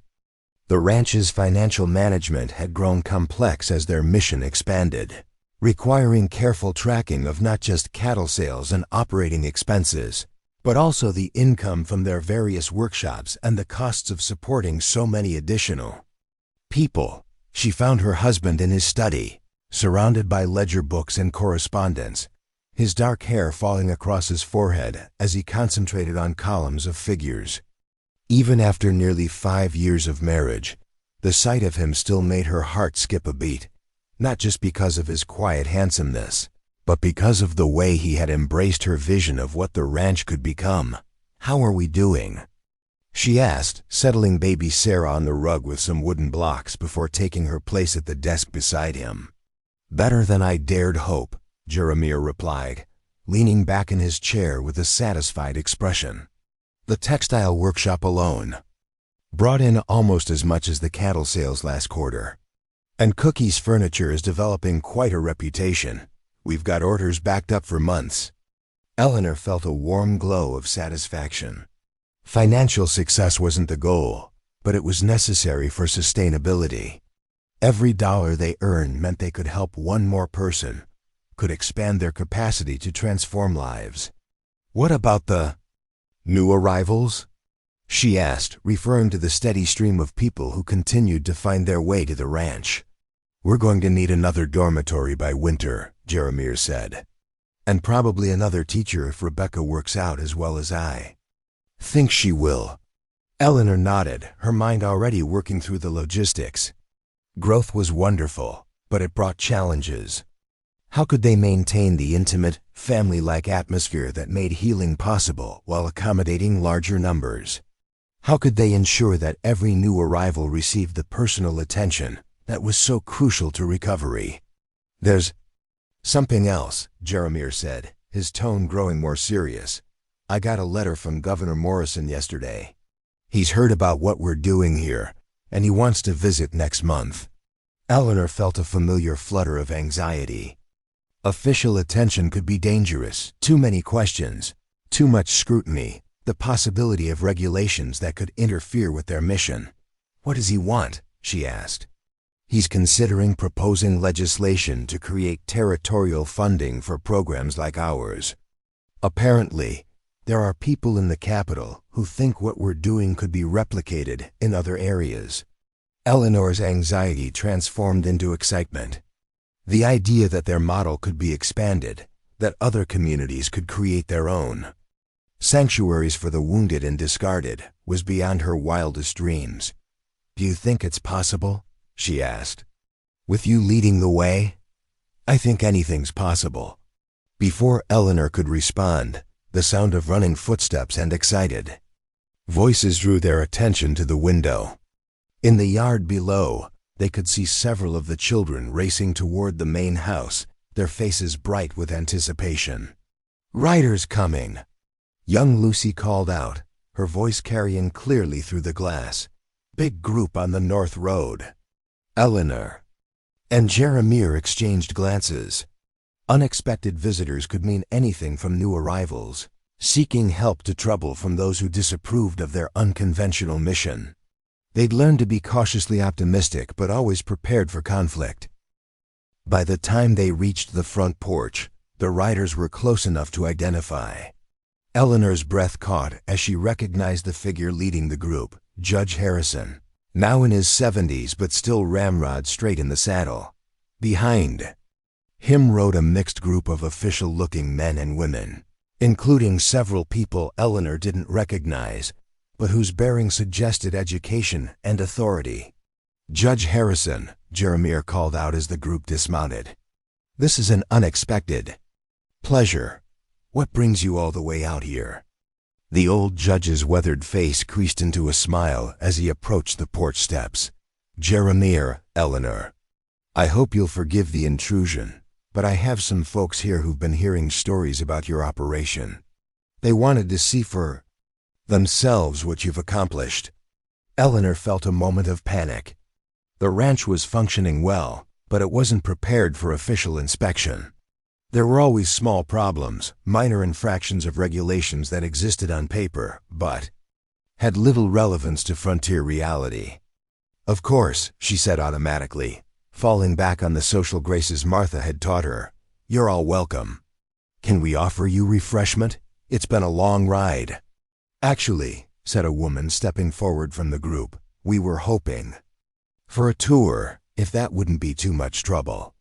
I'm Dr. Catherine Williams from the Territorial Education Department, and these are my colleagues from various government offices."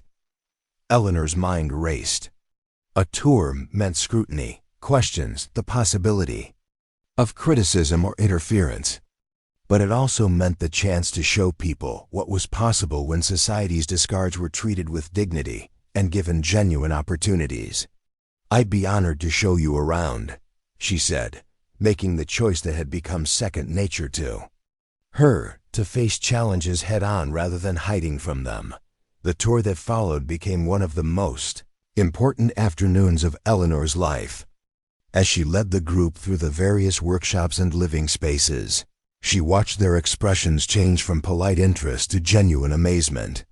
They saw children who had been written off as hopeless learning to read and write with enthusiasm.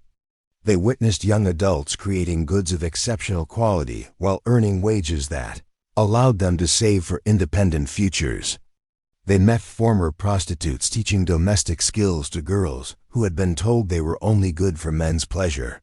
But most importantly, they saw the intangible transformation that was the ranch's greatest achievement, the way broken people rediscovered their own worth through being valued and trusted and given the chance to contribute meaningfully to a community. "How do you fund all this?" Dr. Williams asked as they concluded their visit in the main house.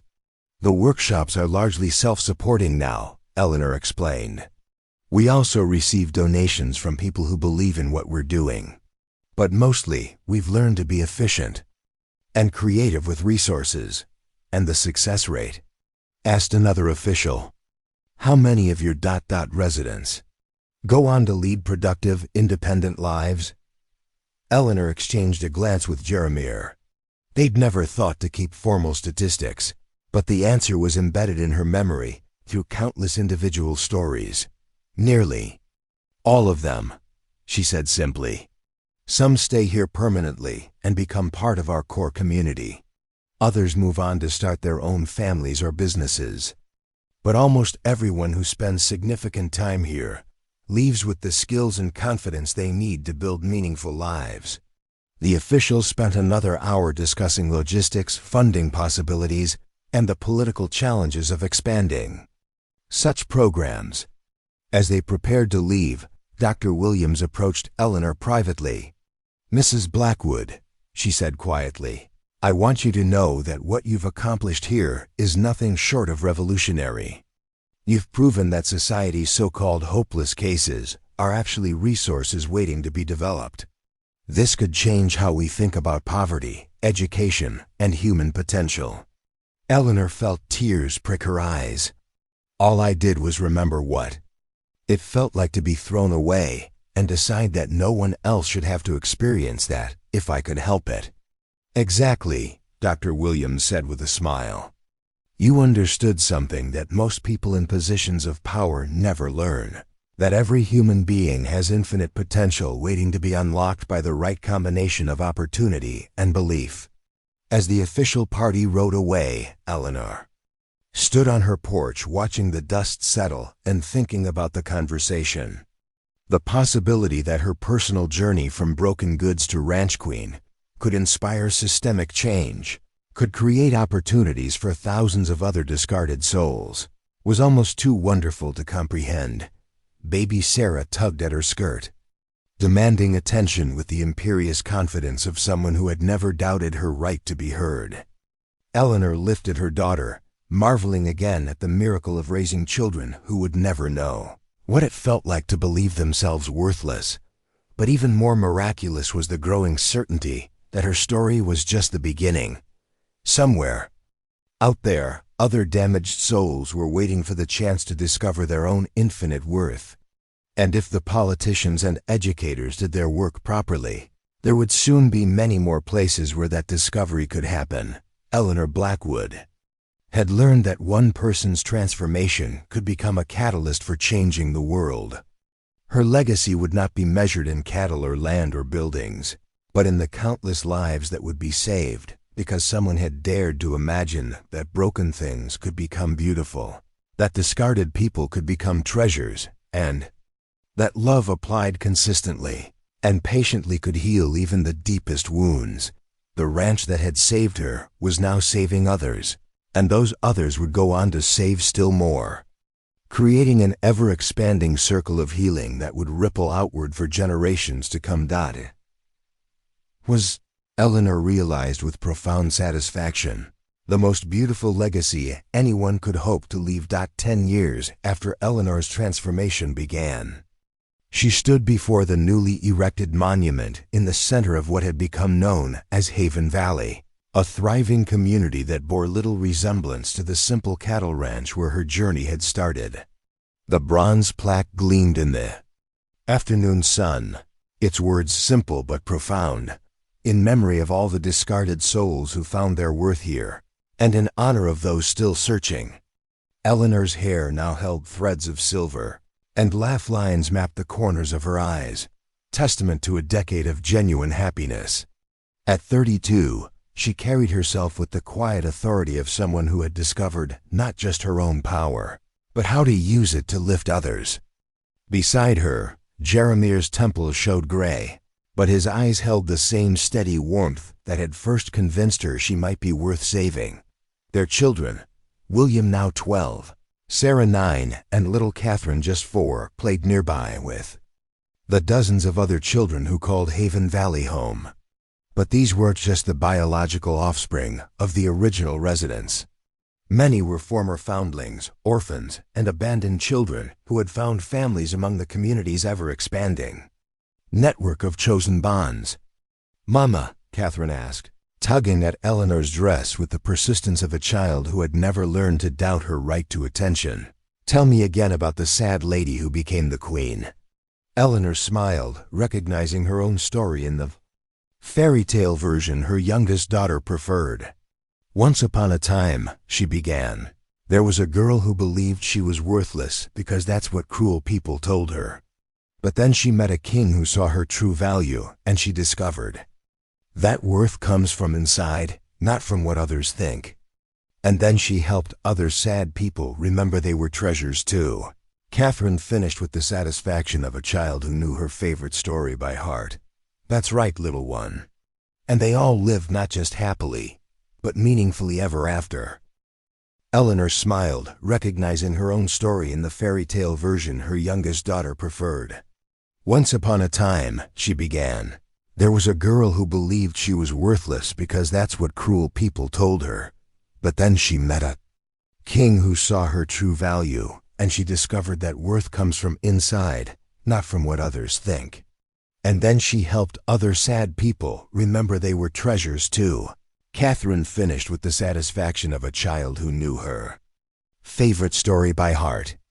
That's right, little one. And they all lived not just happily, but meaningfully ever after. As Catherine scampered back to her playmates, Eleanor reflected on how that simple story contained the most important truth she'd ever learned. Worth wasn't something you earned or proved or justified. It was an inherent quality that existed in every human being, waiting to be recognized and nurtured. Dr. Williams approached from the direction of the administrative building, her face bright with excitement. Now the territorial coordinator for what had become known as the Haven Valley model. She'd spent the past 5 years helping establish similar communities across the Western Territories. Eleanor, she called out, I have news from Washington. Senator Morrison has confirmed that the federal funding bill passed. We'll have resources to establish 25 new Haven communities over the next 5 years. Eleanor felt her breath catch. 25 communities meant thousands of lives transformed. Thousands of people who would learn what she had learned, that being discarded by some didn't diminish her fundamental worth. How many people do you think we've helped so far? Eleanor asked as they walked toward the community center where the afternoon council meeting would be held. Dr. Williams consulted the ledger she always carried. Direct residents over the past decade, nearly 400. But that doesn't count their children, or the people they've gone on to help in turn, or the communities that have adopted our methods independently. Eleanor marveled at the mathematics of transformation. 400 direct lives, but each of those people would touch countless others throughout their lifetimes. Children who grew up knowing their worth would raise children who never doubted theirs. Former residents who'd learned trades would teach others, creating ever-expanding circles of skill and confidence. The council meeting that afternoon brought together representatives from all of Haven Valley's various programs. There was Martha, now in her 60s, but still overseeing the massive kitchen that fed the community. Cookie, whose carpentry workshop had trained over 50 young craftsmen. Ana Martinez, whose textile program had become so successful that buyers competed for her products. And dozens of others, former broken souls who had discovered not just their worth, but their calling to help others do the same. We have a proposal from the territorial government, Dr. Williams announced to the assembled group.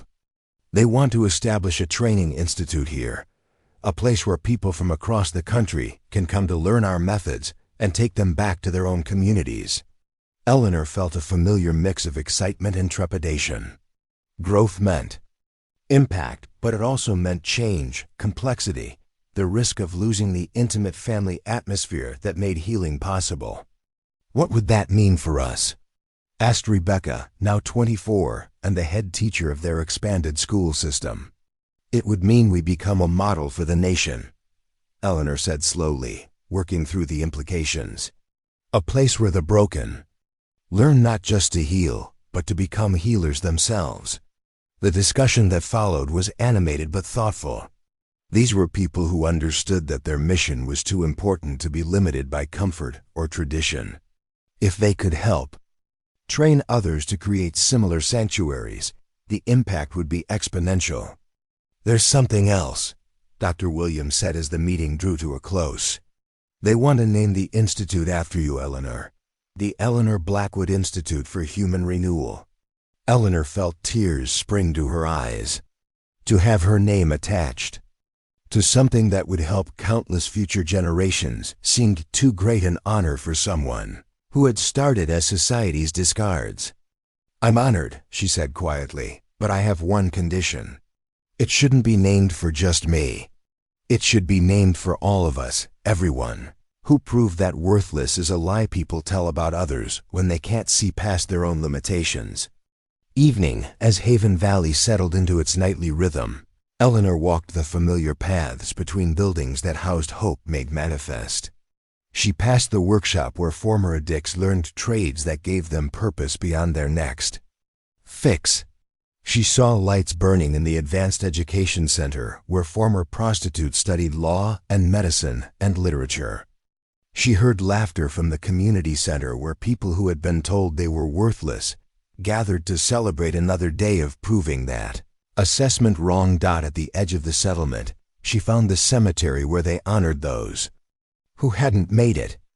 People who had arrived too broken to heal, souls too damaged by cruelty to believe in their own worth despite all evidence to the contrary. Their graves reminded everyone that the work of human renewal was urgent, that every day of delay meant someone else might be lost to despair. But even here, among the markers of tragedy, Eleanor found hope. Because beside each grave grew wildflowers, planted by those who had survived, blooms that transformed sites of sorrow into gardens of remembrance.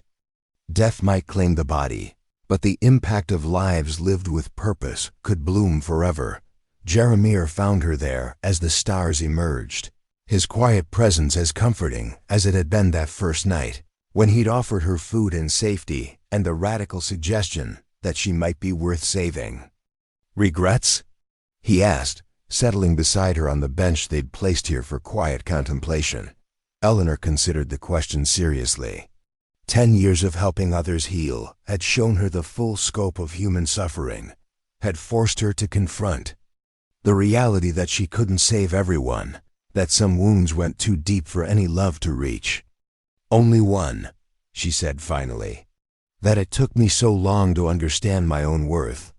Think of all the years I wasted believing I was less than I am. Think of all the good I might have done if I'd learned sooner that being discarded by some people doesn't diminish your value to the world." "But maybe," Jeremiah suggested gently, "those years of suffering were necessary. Maybe you needed to understand hopelessness completely before you could become such an effective voice for hope." Eleanor nodded, recognizing the truth in his words. Her credibility with the broken came from having been broken herself. Her certainty about human worth came from having learned it the hard way, through experience rather than theory. "In the end," she said, "I think the most important thing we've proven is that transformation is always possible. Not easy, not quick, not guaranteed, but always possible as long as someone refuses to give up on the essential goodness that exists in every human heart." As they walked back toward their home, the house that had once felt too grand for someone like her, but now felt exactly right for someone who understood her own value, Eleanor reflected on the eternal truth she discovered through her journey from discarded goods to community builder. Every human being possessed infinite worth, regardless of what they'd been told, regardless of how they'd been treated, regardless of the mistakes they'd made or the trauma they'd endured. That worth might be buried under layers of pain and lies and self-hatred, but it could never be destroyed completely. And with patience, love, and unwavering belief in people's essential goodness, even the most damaged souls could rediscover their own precious nature. It was a truth so simple a child could understand it, yet so revolutionary it could transform societies. Eleanor had learned it the hard way, but she dedicated her life to making sure others could learn it more easily. Standing on her porch one last time before sleep, looking out over a community built on the foundation of human worth, Eleanor smiled with deep satisfaction. She'd been called worthless once, sold for the price of a bottle. Now her name would be associated with places where thousands of others would learn to recognize their own immeasurable value. The girl who'd cried alone by that creek was gone forever, replaced by a woman who understood that every tear shed in loneliness could be transformed into rivers of healing that would flow far beyond any single lifetime. Her story had become their story. Their healing had become her legacy, and love had proven once again that it was the most powerful force in the universe, capable of taking what appeared worthless and revealing it to be priceless beyond measure. Up next, you've got 2 more standout stories right on your screen. If this one hits the mark, you won't want to pass these up. Just click and check them out. And don't forget to subscribe and turn on the notification bell so you don't miss any upload from us.